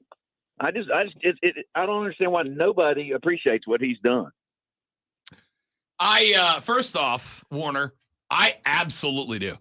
And I'll tell you why I don't have a problem with Stetson Bennett being labeled the greatest quarterback to ever wear the Georgia G on the side of the lid. The answer is because Stet Bennett recognizes that while he is the QB and while he has been increasingly important to this team over the past couple of years, he also kind of knows who he is, right? I mean, last year, in fact, I kind of had a laugh on Saturday night watching that game because I remember last year, every time you saw Stetson Bennett, it was followed with a picture of him as a kid wearing his mailman hat, and they would show him next to the big OL, and he just kind of looked out of place. And you look at him this year, guy looks like a damn NFL quarterback. The beard, the 5 o'clock shadow. The lady friend looked, and she's like, he's a good-looking fellow. I'm like, yeah, for whatever reason, there's just an air of maturity, confidence, growth about him that he didn't seem to have last year. But he's never gotten to the point where he's trying to do too much, right? Like he's never, to me, never tried to outplay his skill set. He keeps the play within his skill set, and it's worked out perfectly. When Georgia wasn't running the ball well, Stet was able to do enough to jumpstart it. When Georgia was running the ball well, they were able to lean on that. And the guy knows that Brock Bowers is the monster, and you got to feed the monster, and he's never stopped doing that to try to look for the big plays, the explosive top 10 nominee plays down the field. When it's a 4-yard throw to Brock Bowers to let him work, that's what he does. I love watching Stetson Bennett this year. The question's going to be, does his game get thrown off when TCU starts throwing those weird 3-3 edited defenses at him? Well, I think with two tight ends and possibly even 3 tight ends, it's going to really cause problems for that defense, that 3-3-5 defense. We're going to find out. Warner, got to let you go, buddy. Got another call to get to. Appreciate that. Real quick. So I haven't watched a lot of Georgia football, and yes, I had bias against them Saturday night. Stetson Bennett reminds me of Grayson Allen. He just kind of has that attitude, like looking at the guy. I don't like that guy. You know who Grayson Allen reminds me of? A dude I want to beat up. Exactly. I like Stet. He does not have. He looks arrogant. He looks like I am the best thing out here. I think he looks confident. Everybody look at me. Everybody worship me. I am the best thing on the planet Earth. That's the kind of attitude it seemed like to me. Again, I do have bias. If I could taste that take, it would be like licking a bottle of salt. Okay. Let me get Christopher in here. Wants to talk college football and Monday Night Football. Chris, I got about 2 minutes. Go ahead, big fella. All right. Let's see if we can fill those 2 minutes. First of all, Rob and Lonzo, very happy New Year to you, gentlemen. Hope it's been a great one thus far. You as well, buddy. Thank you. So with the DeMar Hamlin situation last night, it's a reminder, of course, these people are human beings. And what I think we as fans tend to forget, and I'll lump it in, I hope you'll go with me on this, into all of the things that tend to be player-focused and player-centric. Things like NIL, portal, things like large contracts. What happens is that the majority of fan bases, and fans, of course, being short for fanatics, is they think that we're on the side of management. If you look at the disputes between labor and management, many people delude themselves into thinking, well, I'm on the side of management because that's where they can put themselves at mentally. What people need to realize is that 99.99% of us are labor. Your labor, I'm labor. Everything we do is labor, and it's designed to feed into a particular machine or system. And we've deluded ourselves into thinking that we're on the side of management when no, we're cogs in the machine. We're cogs in the wheel. So if anything, we should be on the side of the players who are also in that labor piece. So whether it be NFL players, high school, college, what happens that is best for those guys, we should be in support of. We're not the upper management. We're not the overseers of programs and these multi-million-dollar franchises that are going along. We've got to put ourselves in the right spot, and I think it helps give us the right perspective. And then I want to hit a couple of things on the college bowl games. All right, real quick. I got about 30 seconds. Real quick. So Stetson Bennett, the reason we want to punch him in the face is because he wins and he produces. I can't stand it either. Ohio State, the field goal that hooked further left than Bernie Sanders. I've never seen a fan base more upset than the Ohio State fan base when they announced the January 6th committee hearings. And also, I'll leave you with this stat as I wrap up. Tulane had 46 points on 54 offensive plays. Clemson had 14 points on 101 offensive plays. Iowa scored 21 points while going 0 for 13 on third down and fourth down and still scored more points than Clemson in their bowl game last week. Chris, walk off. Appreciate you, buddy. That kick went further left than Bernie Sanders. Outstanding. Glad you brought up Clemson in the Orange Bowl. We are going to talk Clemson in the Orange Bowl and South Carolina in the TaxSlayer.com Gator Bowl to bat lead off next hour. But we do have one more segment to do in this hour. We'll finish up with the college football playoffs next. Then we'll get to South Carolina and Clemson to open up that hour. Then a segment of your calls, your texts, your tweets, your emails, whatever you want. And then Twitter trending topics to wrap it up as the first episode of the 2023 edition of the Rob Brown Show rolls on. This is the Fan Upstate.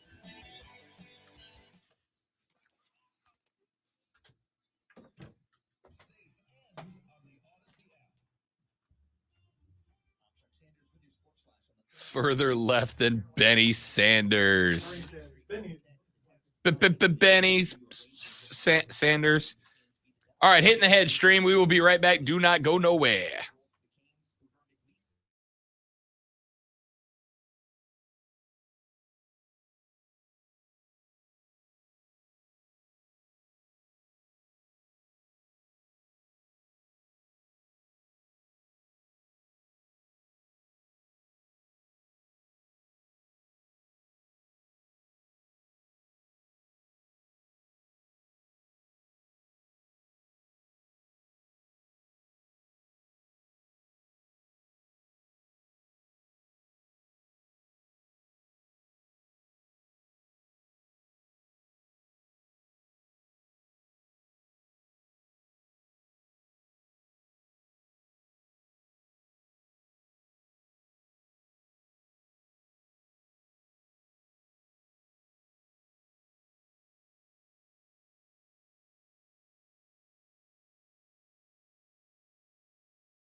Hey, yeah. Great show, new time. Now 19 noon only on the Fan.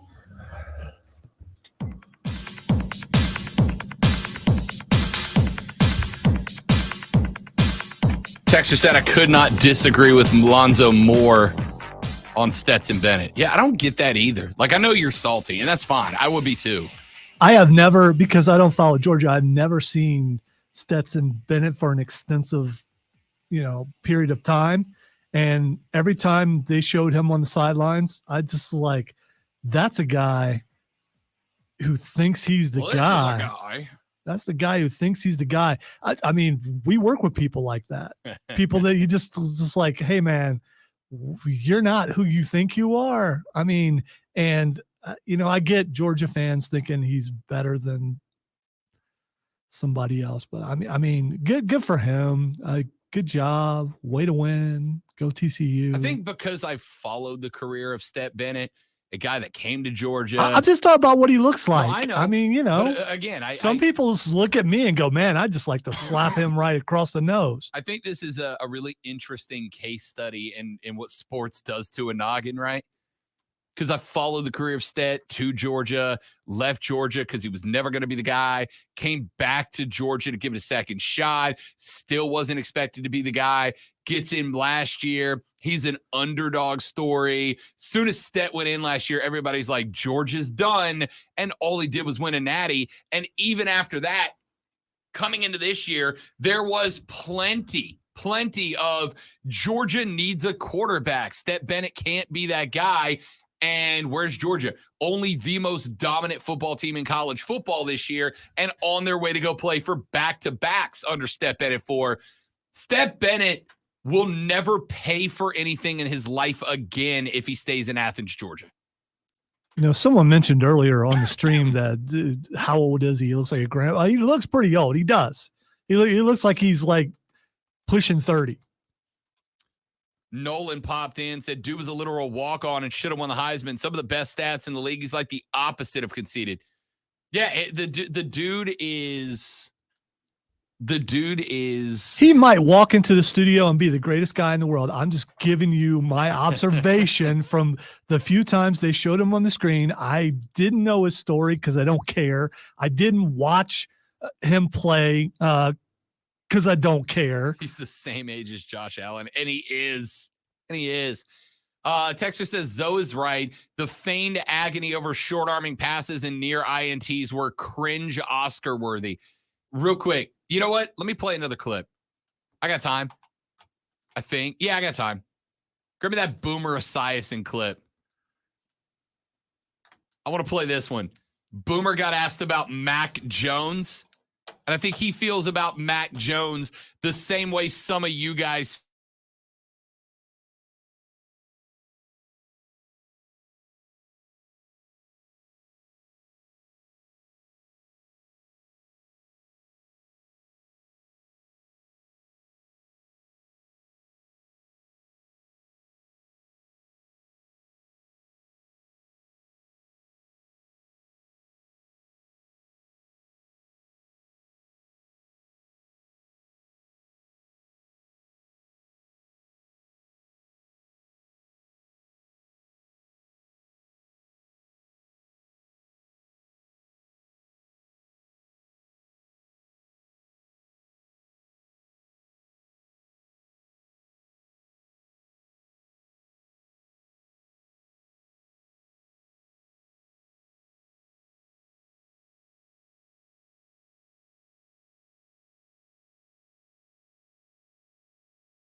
To me, it's just a word.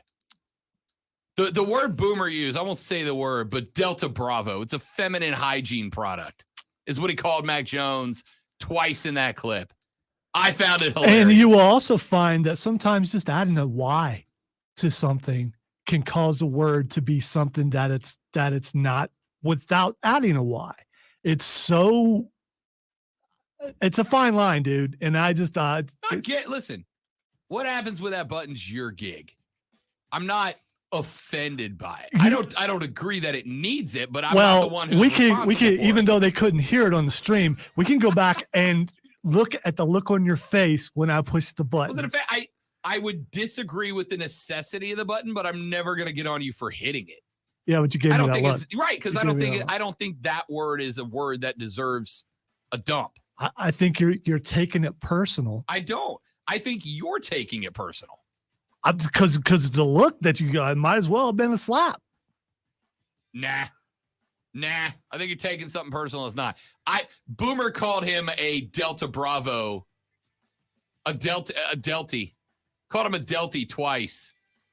I found it hilarious, but I think that's what some of y'all think about Stet. Same reason Boomer thinks it about Mac, because they are excessive with the body language. I guess. I don't know. I don't get it. Clemson, South Carolina talk coming up next in the third hour of the Rob Brown Show on the Fan Upstate. Oh, my headphones were far too loud for that. Who needs eardrums? Overrated. You're the one saying that.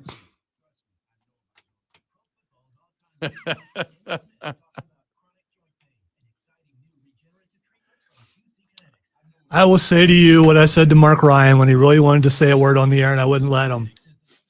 Deal with it. Be mad at me. I don't care. I'm just not. I don't, I'm not mad. I probably should have asked you if you were going to let it fly beforehand to save that.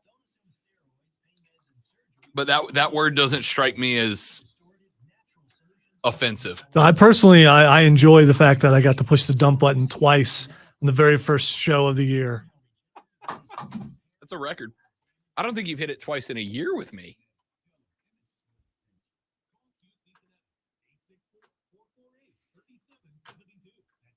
I've had to do it for fill-ins, but yeah. Because F-bombs were dropped. But, I've never done that. To the point where I let the guy go, and it was a guest, and I told the guest host, hey, man, I can't be having that. Sorry, he's out. I think you've told me that story before. Yeah.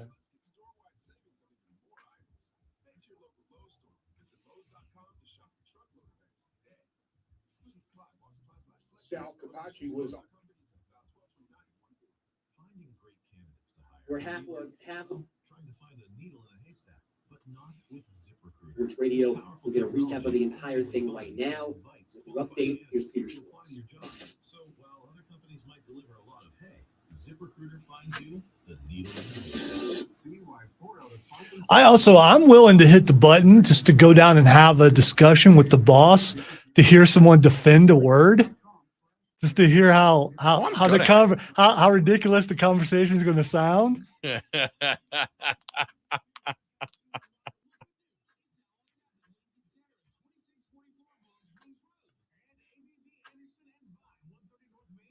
Question is, during the I would like to be present because I want to hear how many times you say the word in the boss's office. I'll say that word that here. I'll give you the and here's why I'm not. No, offended. Dude, we're on stream. You can say it now. No. Here's why you can say it now if you want. So for those of you that I think it wouldn't have got clipped on the stream, right? Boomer Esiason said that Mac Jones is quote douchey end quote in the way he acts on the football field, right? Which to me is not a word with any offensive baggage attached to it, right? Well, I mean, unless you're a woman, that probably bothers me. Even still, I don't. It's like calling somebody a scab. Like, no, it's not offensive. It's not. It's not the same. It's not even close. So the question is, hey, is douchey a word that deserves a dump button? I say no. But I also understand the subjectivity of it because I will not say peed off on the radio, right? You've never heard me say that word. I won't say peed off on the radio. There are other hosts who use it multiple times a show. It's not one I'm dumping into the routine. You guys know I'm certainly not adverse to sailor language. If you know me in public, you know that. That word I would not dump. But like I said, because of the peed off word, I understand that it is entirely subjective to individual people. And at the end of the day, it is Zoe's job. And Lonzo is a prude and doesn't like on any of that stuff. Right. And so Lonzo, he's going to push a button more so than anyone in this building. I'm going to push a button quicker than anybody. That part is correct, and I would not argue with And I don't care. I mean, label me as that guy. I'm that guy. Again, no one labeled you anything or said you were wrong.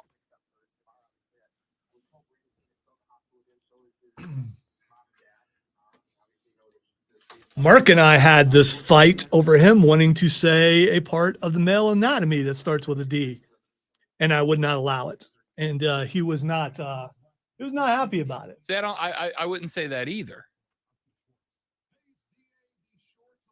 You talk however you want if you're on this side.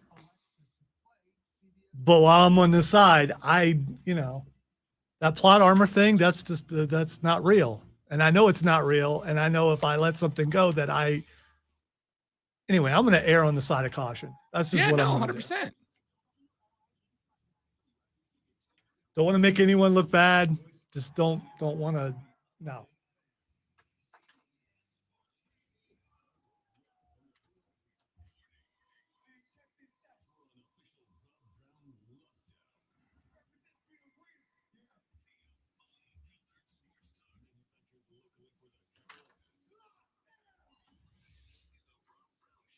As long as you use it as his name and not try to be clever with it, that's totally different.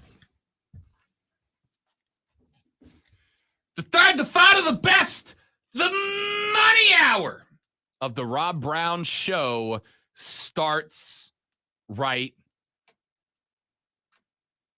now. Welcome back, ladies and gentlemen. Glad to have you for the final 53-ish minutes of broadcasting on episode number 1 of the 2023 broadcasting year. I am Rob Brown.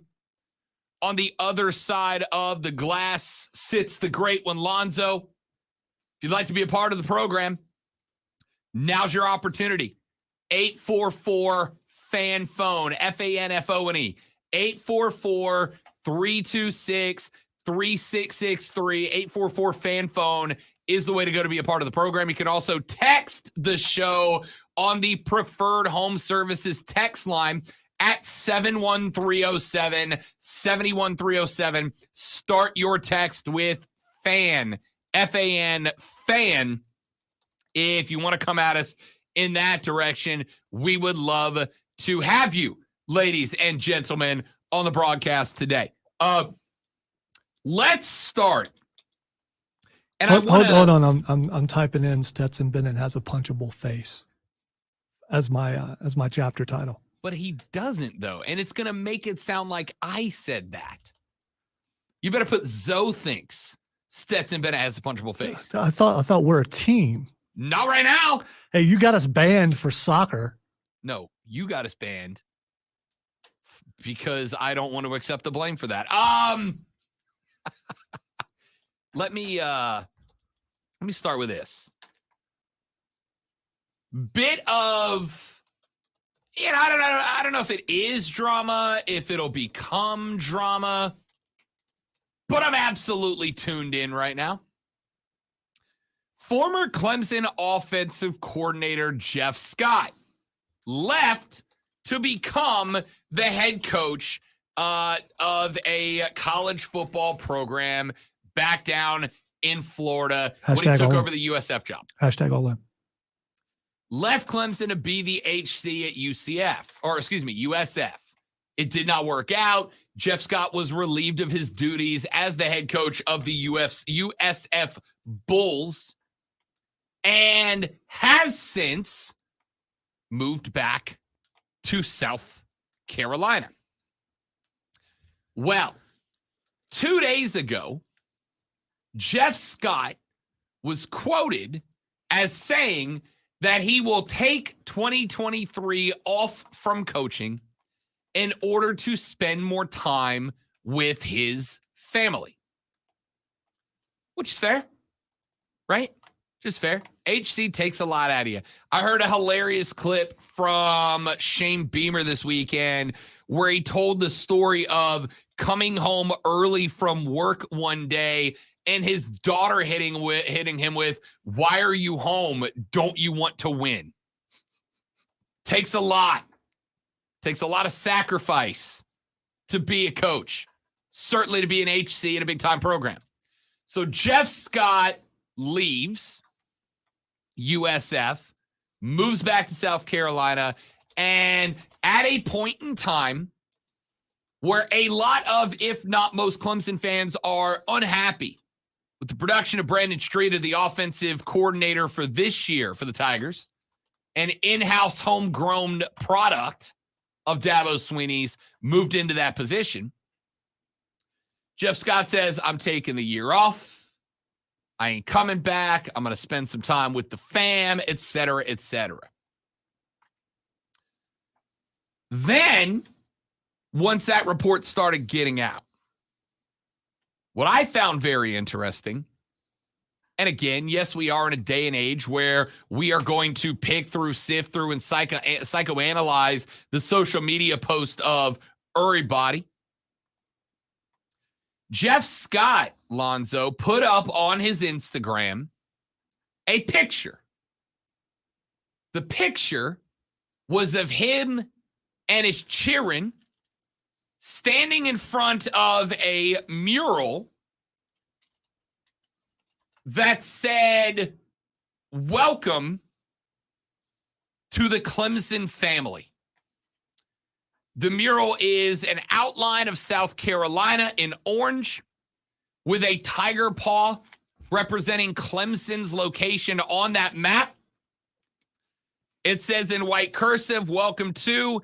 It has in big block letters filled with pictures of the campus and other symbolism of the Clemson Tigers in those block letters, and then in the white script under family. So it says, "Welcome to the Clemson family."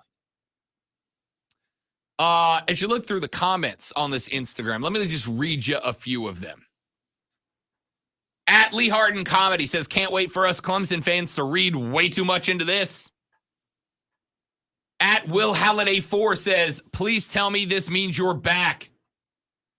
At Jennifer Kunda, your realtor, says, "I hope this means you're coming home to Clemson, coach. I've been wishing for this for months." Raised hand emoji, heart emoji, fire emoji.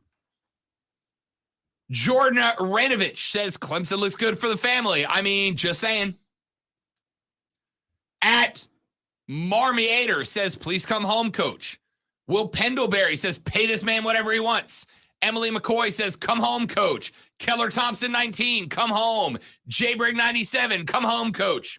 Southern Stacy 0812 says, quote, "Literally prayed last night that you would be coming back. Not sure if I'm wrong for it, but it worked." 100 emoji, 100 emoji, 100 emoji.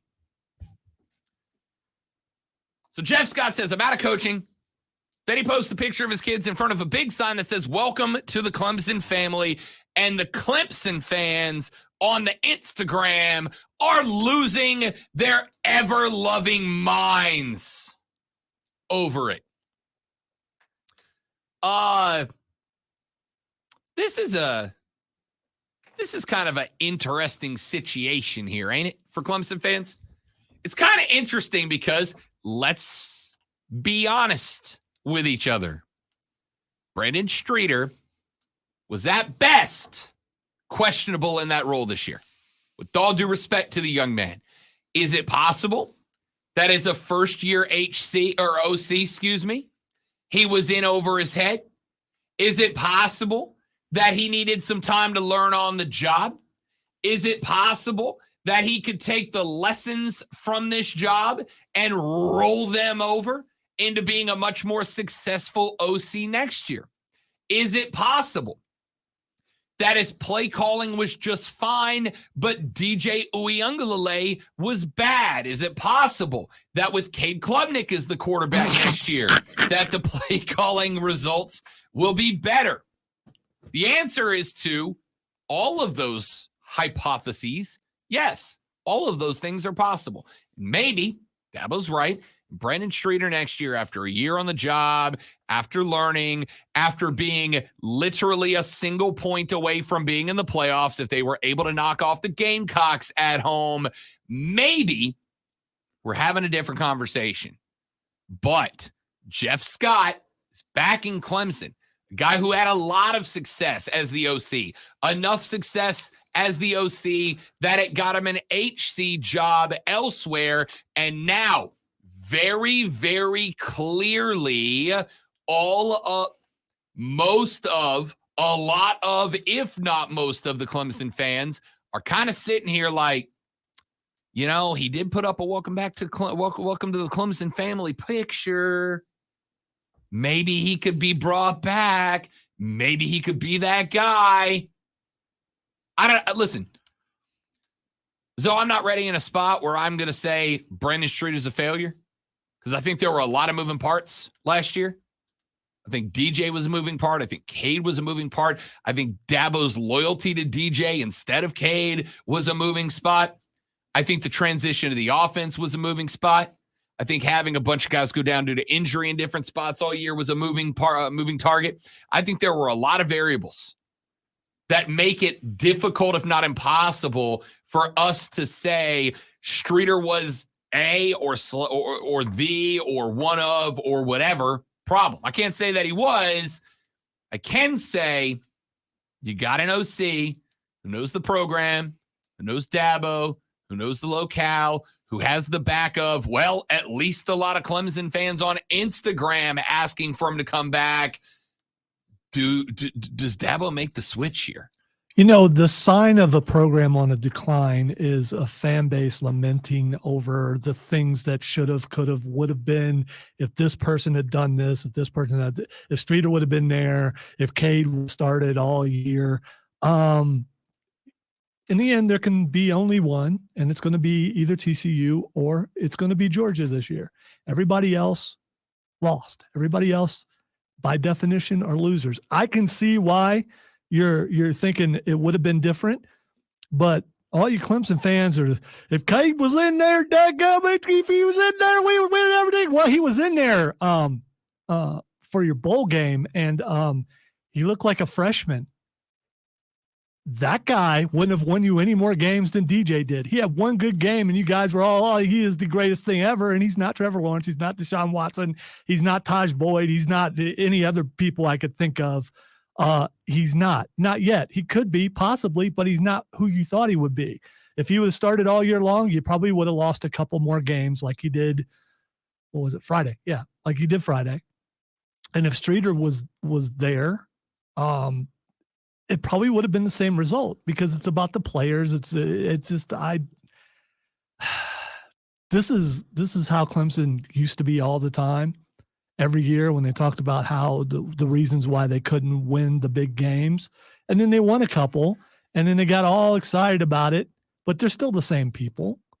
And you got what you wanted. You got Cade in there. Did he win? No, he did not. He looked pedestrian. He looked like a freshman.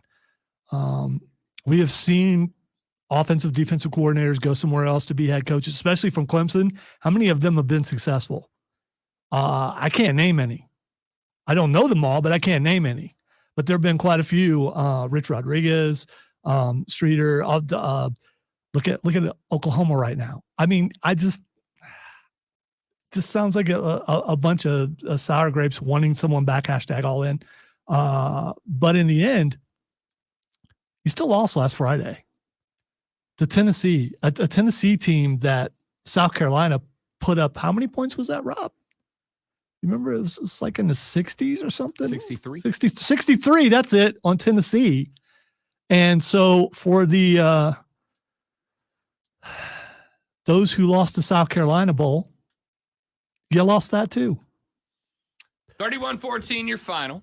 So you lost to Carolina. You lost your bowl game to Tennessee. It's going to be a long season. You know what? I'm going to off season. I'm going to enjoy every moment of it. Hashtag all in. It still puts your hashtag all ins, whether you're a show host or a fan, and you still look like what you are right now, like most teams are who are not TCU or Georgia. You're losers. And by the way, I just want to play real quick. Kevin says Lonzo's halo is losing its glow, talking about Stetson the way he is. Dude, I am the heel of this show. I will remind you that as much as I possibly can. Rob disagrees because he wants to be the heel, and we could be co-heels. You can have two heels on one show. All right, I'll be quiet now. Hashtag all in.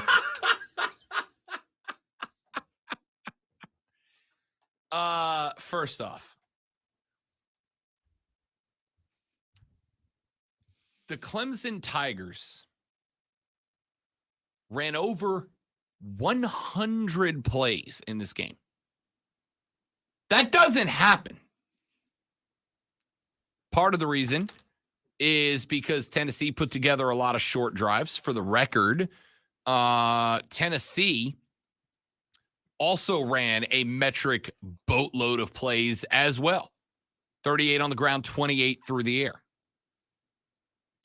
So both teams were up and down the field quite a bit.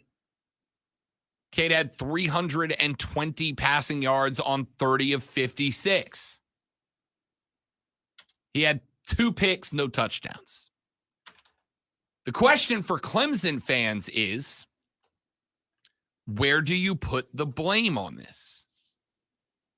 I think that a part of it can be put on Cade being a freshman, being inexperienced, because while Lonzo absolutely does have a point, I also do think that it is mucho importante to point out that this was Cade's first heavy duty. Before you go, wait a minute, Rob, about midway through the season, Clemson had a game where they were struggling against Wake, and they went to Cade in the second half. Correct. How many passes did Cade Klubnik throw in the second half of that game? If I recall correctly, and I don't have it pulled up, but I believe it was 3. This was Cade's first, hey, you're the quarterback game. He threw for just over 50% completion, 320 yards, 2 picks, no touches. It is pressure when the coach decides, hey, we've let this guy who we were loyal to all these years, these last couple of years, we put him on the bench. We're putting you in. That's pressure. And then you find out that guy's leaving. There's just a lot of things involved. But in the end, dude is just a freshman, and not everyone has the same poise as some other freshmen you've seen, like Deshaun Watson, like Trevor Lawrence. Those were anomalies. They're not the norm, even though you want them to be. Yeah, again, and we've talked about this. I think that Clemson fans, and for the record, you're not the only fan base I've called spoiled, right? The only booster club I've ever been banned from is the Florida State University Booster Club, because I said at the end of Bobby Bowden's career, you need to fire him. I know it's painful. I know nobody wants to do that. You need to put Bobby out to pasture. You need to make him an ambassador, make him a liaison, make him something in the head coach, or excuse me, out of the head coach's office, in the admin's office. Name the stadium after him, name the field after him, name the campus after him, but he's got to go. And I said, the longer that you allow Bobby to just sit there and be too old to coach in the current college football atmosphere, the further Florida State relevance gets away from you. You fans are spoiled. You expect the Noles to be a title contender every year just because you have been for 20 years. But every year you let Bobby come back and go 8-4, 7-5, and struggle, puts your return to relevance 1 year back. And I was dead on right. But the FSU Booster Club of the Florida Panhandle banned me from participating in their events because of those comments. Clemson fans, you got spoiled. That's okay. Being spoiled only comes with a long run of dominance. But you got spoiled primarily at the quarterback position, and you didn't recognize that not every guy that walks through that door is going to be a Heisman threat. It's not how it works. You hit on like 4 in a row. Making it to 5's almost statistically impossible. Problem is, I don't know where to put the blame. Do I put the blame with Cade in this game? Do I put the blame with Dabo for not making the switch to Cade earlier so that DJ could get out of the way and Cade could have some growth before an Orange Bowl? Do I put the blame on partially Brandon Streeter? Say the offensive play calls just weren't good enough to finish drives? I don't know. But what I do know is that Jeff Scott is here in South Carolina posting pictures of his kids in front of a welcome to the Clemson family mural. I don't know. Is that the KOD for Brandon Streeter? And if it is, does that take away from Dabo's whole loyalty over everything motif? To give a guy 1 year, one shot, it didn't go great, so he jumps to grab a former OC to plug into that spot. I don't know. It's interesting. All right, let's get a couple of texts in here real quick before we take a break. Text says, Rob, 30 completions and 0 touchdowns. That screams terrible play calling. I mean, it could be terrible play calling. It could be that Tennessee recognized, okay, this guy's not taking shots. Let's just put 1-2 guys back on the line deep, not let them get the ball past us. But I do lean towards questionable. But at the same time, freshman quarterback. Was he afraid of taking those down the field shots? I don't know. Text said, fan, put the blame on the fan base for not realizing that they peaked in 2018 and they've been heading this direction ever since. I said about 3 months ago that I wonder if historically in 2, 3, 4, 10 years now, we're not going to look back and go 2018 was the peak for this Clemson dynasty. Teams are cyclical. Things are cyclical. Unless you're Nick Saban, you're going to have ups and downs. Or unless you're, 2018 was the highest up. Miami or Florida. Then it's just always down. Yeah, You just suck forever.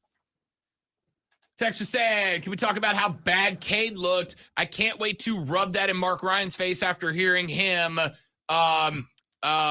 get too excited about him the past 2 weeks.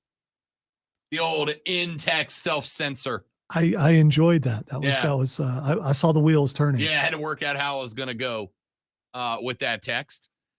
I will say this. The argument of if you pulled DJ and went with Cade, you'd have beat South Carolina and been in the bowl game kind of right out the window there, didn't it? I will agree. You'll notice, by the way, I never said that.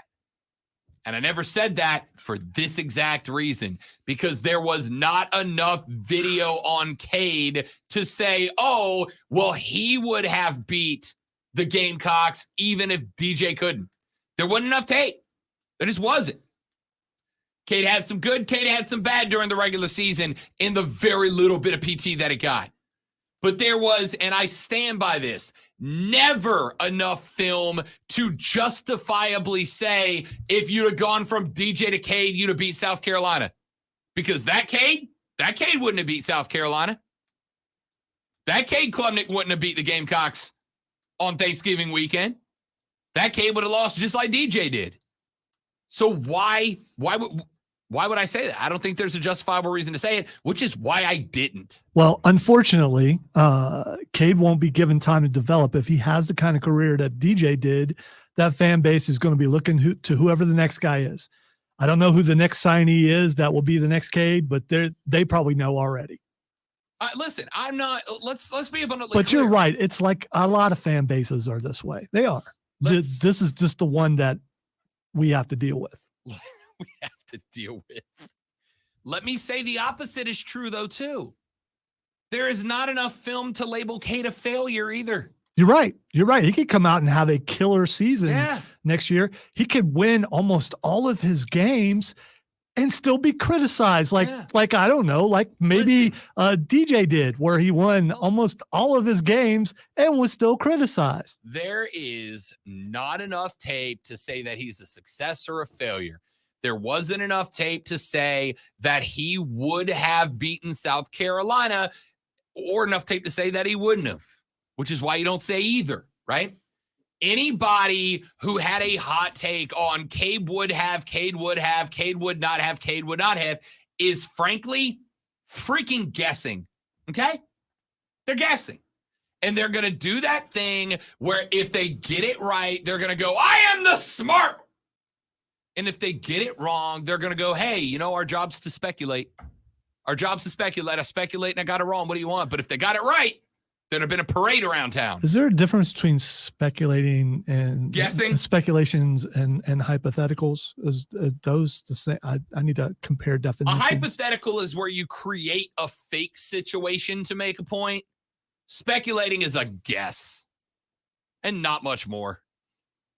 I mean, you can guess with some level of evidence behind your guess, but that's more hypothesizing than it is speculating. Anyway, the point is there wasn't enough film, and the argument that Cade would have saved Clemson from South Carolina, shut the door on that one. All right, let's take a break. Got a lot more text to get into. We'll talk some Beamer ball when we come back. They lost their bowl game as well, so we'll talk about it. Texture said, hell, bring back Brent Venables. Yeah, Florida State rocked Oklahoma in that bowl game too. Back after this on the Rob Brown Show on the Fan Upstate. Right back, kids. Got to get a fresh water.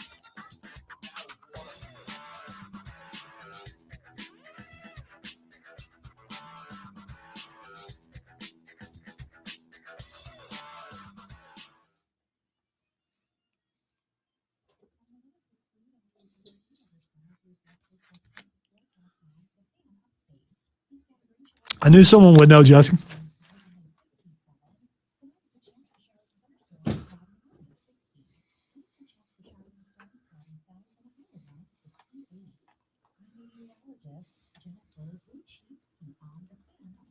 The thing about ifs is we'll never know for sure.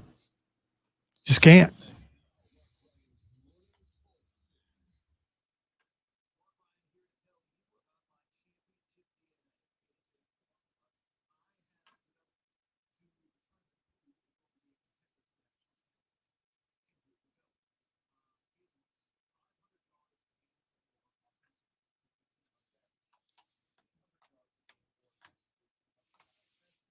Gotta say, it's good to be back. It really is. A lot of people can't say that. Some people, they take vacations and they're like, oh, great, it's over. I got to go back to work tomorrow. I couldn't wait to get back today. And I'm not the only one, because Rob and I we're still doing a podcast and hung out some and stuff. And he's like, you know what? I'm ready to get back to work.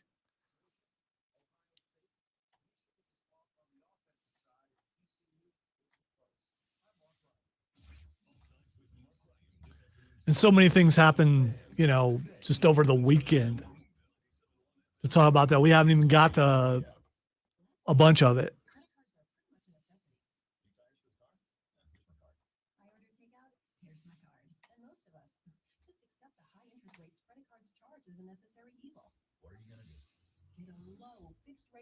Consolidation loan from Lightstream from $5,000 to $100,000 and pay off those credit card balances. Apply online and you can get your money as soon as the day you apply. You're trying to trick me into with some play on words about closets, and you're not going to get me there, Kevin. It's not going to work.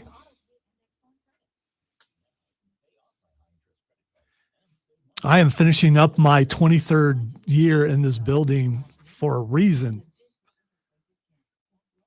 Some may call it caution and some may call it paranoia, but I call it Tuesday.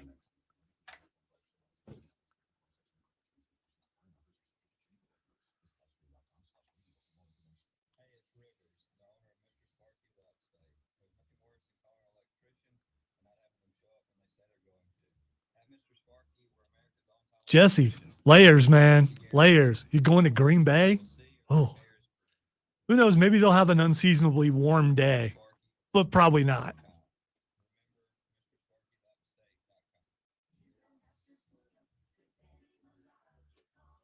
I don't think they'll play it, Kevin. I think there's no way they can schedule wise. unless they postpone the entire season a week, and they're not going to do that. I mean, they could. Is there still the week off in between before the Super Bowl, Rob? Do you know? Yes. So I guess technically you could do that if you wanted to, but I don't think they're going to do that. You can't push the playoff schedule back. Your stadium's already booked and everything.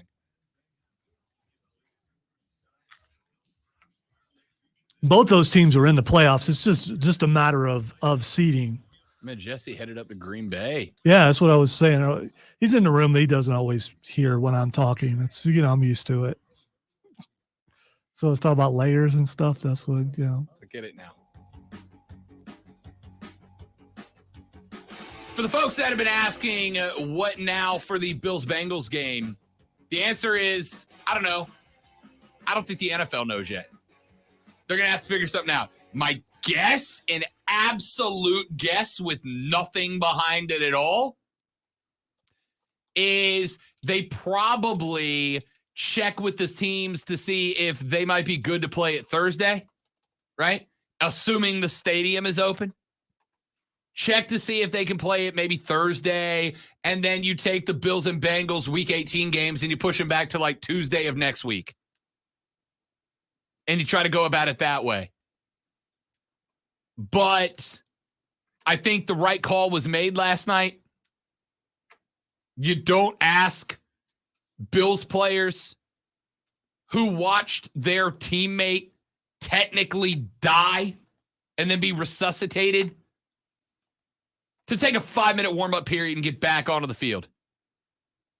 This is something that is frankly going to stick with these guys for a minute. When you saw full-grown men ugly crying into the chest of other full-grown men like you saw last night, and not just regular dudes like me, but full-grown men, professional athletes in the NFL, ugly crying into the chest of their teammates, you don't ask those cats to warm up for 5 minutes and get it back.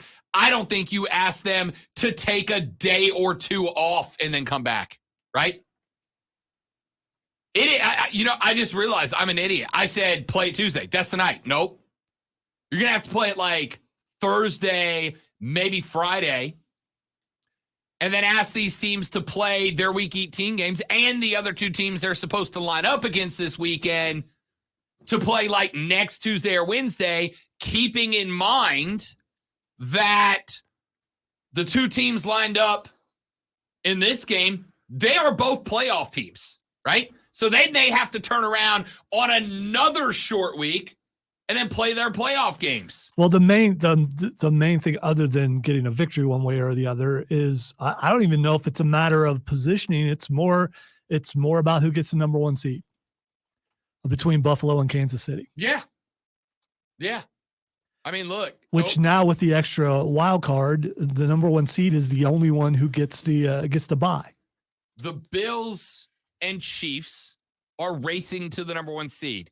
If the Bills lose this game, the Chiefs have it going into Week 18. Still up for grabs, but the Chiefs have it going to Week 18. The Bengals, on the other hand, are still in a divisional race for the AFC North. They have a 1-game lead on Baltimore, right? What happens when a baseball... By the way, you know who the Bengals play in Week 18? Baltimore. Yeah, and you don't want to miss that game for them. When a baseball game is called due to weather or something, is a victory named? No. Victor named? No, you make it up as a doubleheader later on. Oh, okay. Right? So I think if it gets to, it's either the 5th or the 7th inning, and they call it, score stands, right? So if you get to the 8th inning and it gets washed out, then whoever was winning wins the game. But if the game, if you had something last night, first quarter, so if it's the first or second inning, and it gets washed, they'll just find the next time those two teams play, and they'll stick a secondary game on that and have a doubleheader. I heard DA talking about this earlier before we went on the air, and he said they should not worry about rescheduling and just go with win percentage at the end of the year. It's going to be hard to figure that out exactly how to do that with it being such a tight race. Yeah, if this for was the number one. If this was week 1, it's probably a little easier to figure out, right? You would just say, okay, we're playing it on your bye. Your bye weeks will be adjusted now or whatever it's going to be.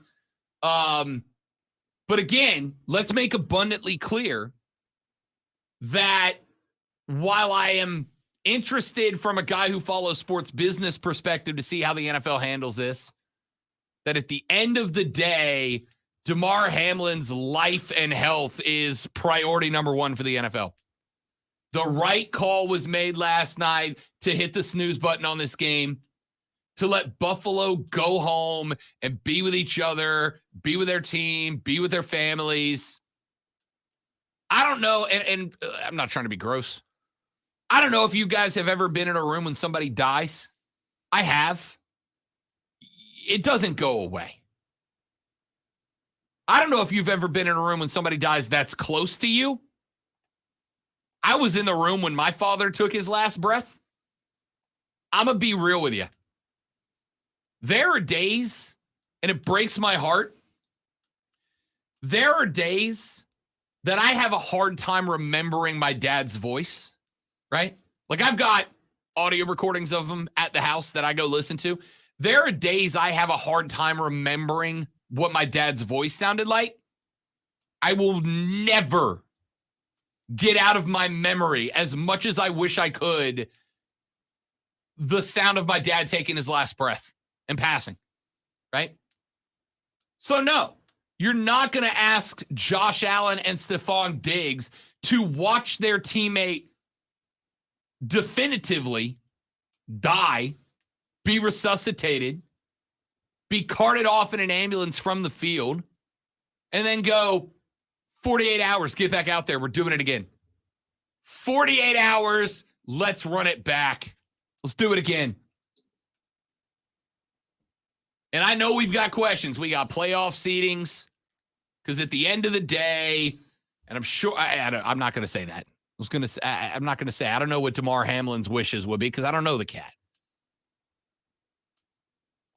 The NFL's not going to stop. The NFL will still play. The NFL will move on. But this is unprecedented. We've never seen anything like this before, right? We've seen guys break bones. We've seen gruesome injuries. We've seen head injuries where guys go loopy, where guys get stone cold KO'd in the end zone, and they stop the game, and they cart a guy out, and we get 2-3 minutes, and then we're back in action. We don't, at least that I am aware of, we have never seen a situation where a guy's died on the field. We know it's a possibility. If you watch any sport,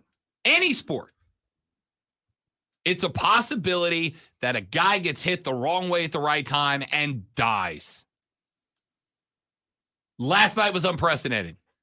That is why I've said I have got some level of forgiveness for the NFL not handling it the way we would have wanted it handled, because the NFL does not have a protocol for this. They do not have the protocol. They can't. It's never happened before. This is not something I think you could have prepared for. So we'll see. Texas says the NFL is going to cancel the game altogether and use the win percentages to determine playoff seeds. I don't know. And frankly, I haven't really spent a ton of time thinking about it. This conversation is honestly the most I have even thought about football since that happened. The priority is on Damar Hamlin. The priority is with making sure he walks out of that hospital on his own accord. Making sure he gets back to his mama safely. That's the priority. And I think it's fine for the NFL to take a day or 2 or 3 to let this breathe. To get us an update on Damar Hamlin before we get there. I think that's the goal. I think that is the goal. All right. Let's see if we got any more texts that and I will say this. Some of y'all have sent some very gross text about this scenario, and I'm not reading them. So if you think you're doing a great job being a troll or whatever by sending some gross text about this guy, keep it to your damn self. I don't want it. I don't want it. I'm not going to read it. Maybe you can get the attention you so desperately crave somewhere else, but you won't get it here. Keep your gross text to yourself. I don't want them. All right. Couple of texts we got to get to, and then we'll take a break, get to Twitter trending topics. Texter says, can we talk about how Cade, no, we read that one already. Wide left, Zoe, wide left. At least we didn't lose at the stroke of midnight, cursing your 2023. I believe the response there would be, yeah, how did y'all's semifinal playoff game go? Do you want to say that? They lost. I mean, no, I meant you asking that texter how his semifinal playoff game went. Okay. Yeah, I'm not. Because they weren't in one. Lonzo's above that. He's not petty like me. He's a better man. By the way, the season's over for the teams that have lost. I'm moving on. That's what you do. Texas said Jeff Scott gave Street the KOD when he said, I'm taking a year off. That is coach speak for fire that dude and let's get back to work. Or that Dabo hasn't talked to him yet about the about the job. I will very simply say this. I don't think that I'm taking a year off to spend with my family is the KOD. I think when Jeff Scott put up the Instagram post of his kids in front of the welcome to the Clemson family sign, that is the dude at the bar walking up to the girl and be like, hey, I'm not saying this to flirt with you, but I think you look great tonight. It's like, yeah, you kind of are, though. Like, you kind of are. Like, you're not, but you kind of are. Does that actually work? I have no idea. Okay. I got, and I will admit this publicly, zero game.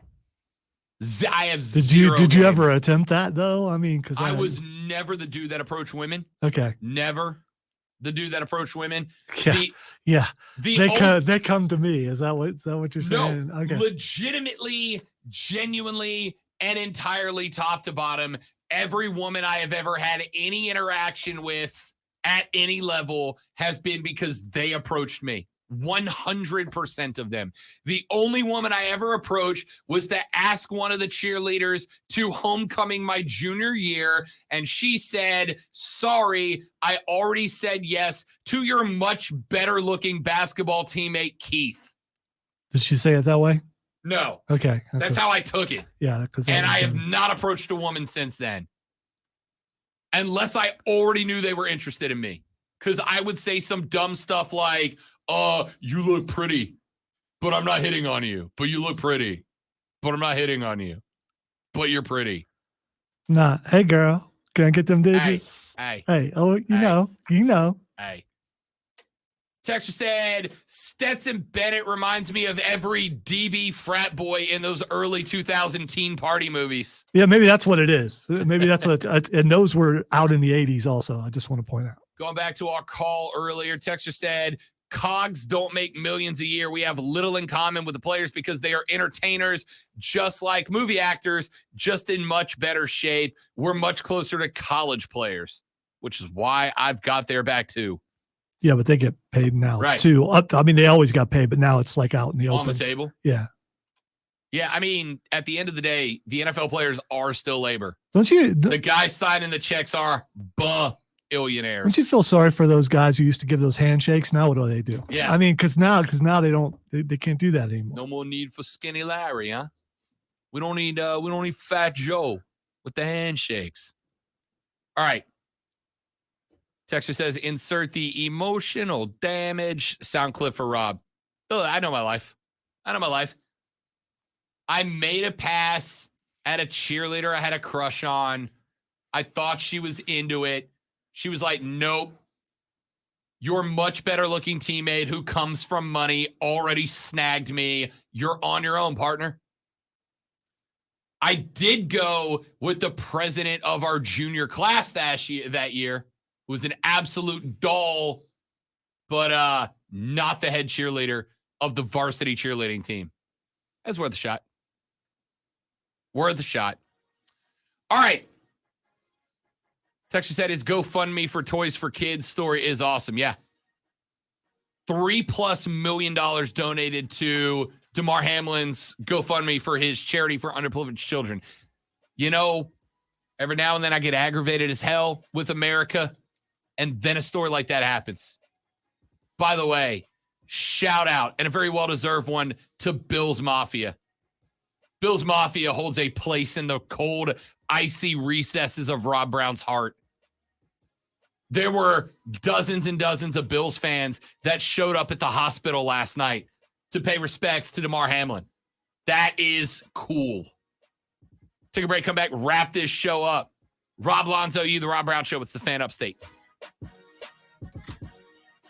All right, I had a call. No. Oh, okay. Grab back stream. Got to make a phone call. I've been holding it.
Silky smoke.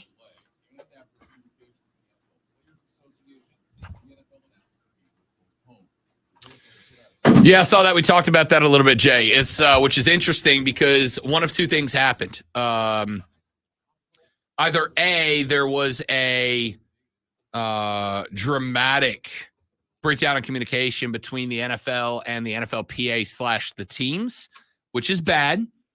Or B, one of those two parties is lying, which is also bad. That's just a bad look for the league. There could have also been misunderstanding in an emotional moment. Yeah. Let's see. Jack says, this is why I don't want my kids to play football. I love the game, but it's not worth it. Viva soccer. Joe says, if my son is big enough to play and he wants to play, there's going to be serious conversations about the long-term and short-term risk of playing the game. Yeah, I think that conversation has been evolving a long time. I think it is important to remember in this conversation that this was a cardiac issue. It was not a head issue. I'm not trying to lighten the severity of either. Obviously, head issues continue to be an issue, and it is something that the NFL has worked on, at least reporting that they are. The issue that happened with Damar Hamlin, and again, I'm not a doctor. I talked with a cousin who is last night. She has her theory on what it is, but there are obviously tests to be run and diagnoses to be made. So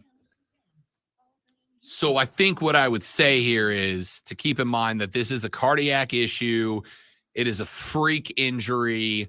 It is something that has happened before, but is so ridiculously uncommon, infrequent, rare, that you've likely got a better chance of being injured on the way to the stadium, on the way to a game than you do from this, right? Like you're more likely to get into a fatal car accident and pass than to be involved in athletic activity and go out this way.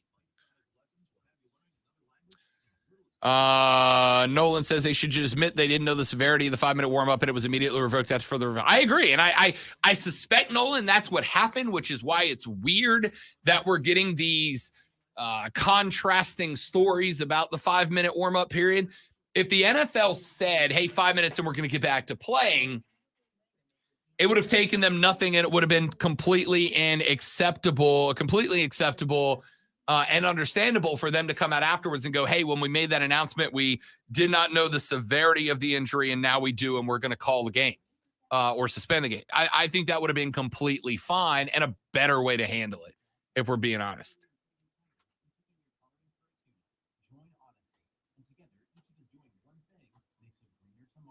From the Ingles Market Studio,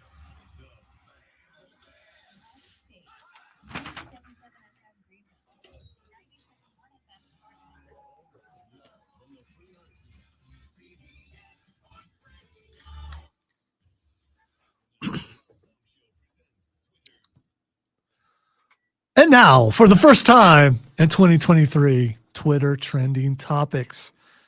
I've kind of missed this just a little bit. It's been like 3 weeks. Yeah, it's been a while. Because we didn't do it like 2 or 3 days before we went on the break, and then we were on break for 2 weeks. Yeah. So the first thing that's trending is Jeremy Renner. Hawkeye, man. Speaking of weird ways to start the year, Jeremy Renner, a.k.a. Hawkeye from the Marvel Cinematic Universe, apparently had an accident with a snow plow while he was out plowing snow. He was taken by helicopter to the hospital, was in ICU, has had, I believe, 2 different surgeries, and is stabilized and in critical condition. Mark Ruffalo came out either last night or this morning and asked for prayers for him. We have not had an update in a couple of days, but yeah, what a weird start to the year, man. Yeah, you haven't seen all the details except for there was blood loss and a neighbor had to put a tourniquet on, and that there were rumors yesterday, and I hesitate to even say them because they were common rumors, but did not seem to have an identifiable source. But there were rumors that there's potential for Jeremy Renner to lose his leg, like he got run over by a snowplow, and that's what happened. But man, pulling for Hawkeye. Absolutely. All right, the next thing that's trending is Kenny Omega. Kenny Omega. I do not know why he's trending because I'm going to be honest with you. I have got SmackDown, 2 Raws, 2 Dynamites still to catch up from the break. I watched little to no wrestling over the break. All right, this has nothing to do with any of those. It has to do with New Japan. So I saw first off where what was it, AAA Underground or whatever that organization is that has been doing a lot of crossover with AEW, pulled the belts off of all the AEW stars and said they would not put belts on AEW talent anymore because of some conflicts of dates they were having, except Kenny Omega, they would leave it on. So Omega's wrestling there and New Japan. Interesting because the Royal Rumble's coming up. WWE has had some crossover with New Japan lately, so there's talks that there may be some New Japan surprises in the Royal Rumble. I don't know what's going on.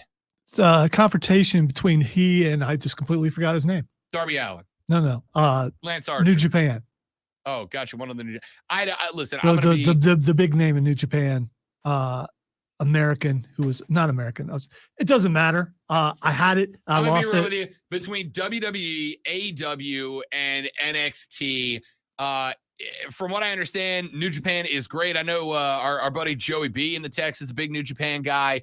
I am just out of time. I cannot add another organization. All right. So speaking of wrestling, Jim Ross is trending.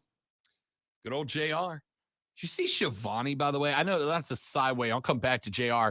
But like a week ago, some wrestling dude put up that Shivani said, I am getting out. Like, I'm getting too tired. I think I'm going to go down to doing podcasts and streaming video games and call it a career.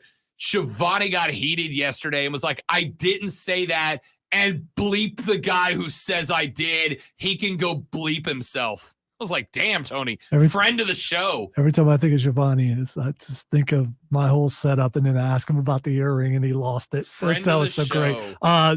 It's Jim Ross's birthday. Hey, happy birthday, JR. He is 71 years old. Also, it's J.R.R. Tolkien's birthday, and he's dead. So, I mean, I guess your birthdays don't continue after, I don't know. I mean, it's still the day of your birth. But without him, we would not have The Hobbit, By the Lord of way, the Rings, and all fantasy. The official @JRR Tolkien account is run out of South Carolina. I am one of only 69 followers to his 154.3 followers. I genuinely feel that's my biggest accomplishment on Twitter. Well, it's time for second breakfast. Goodbye, everyone. Listen, 2023 is going to kick ass, and we are taking you along for the ride. That's Zoe. I'm Rob. Back tomorrow to do it all over again on the Rob Brown Show and the Fan Upstate. Later, brother.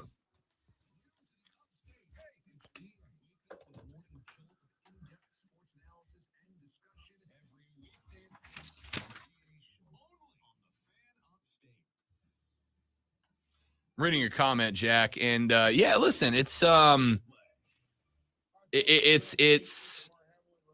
is a reminder that it is a dangerous game. It's a violent game, that the efforts being made to make the game more safe are not warranted and justified. They are more than that. They should be encouraged, and that all the complaints about, oh, we're making the game soft. Yeah, fine, if that's what you want to call it. But we don't want to see somebody die on the field. It's real simple. I don't get people against it. But anyway, thank you guys. Y'all are the best. I sincerely appreciate those of you that have been with the stream. Again, if you are a fan and you've been watching and enjoying, do us a favor, share it around on your social media. Listen, my goal, I told you guys at the beginning of the show, I wrote down some goals. My goal is to have 1,000 people in here every stream by the end of the stream. Every day, I want 1,000 people in here watching and participating in the stream, but I'm going to need your help to get there. So if you enjoyed the show, if we give you a couple of minutes or hours of entertainment every week, we would appreciate the share, the subscribe, the follow, all that dumb millennial social media stuff. Thanks for hanging out with us. Have a lovely day. Goodbye.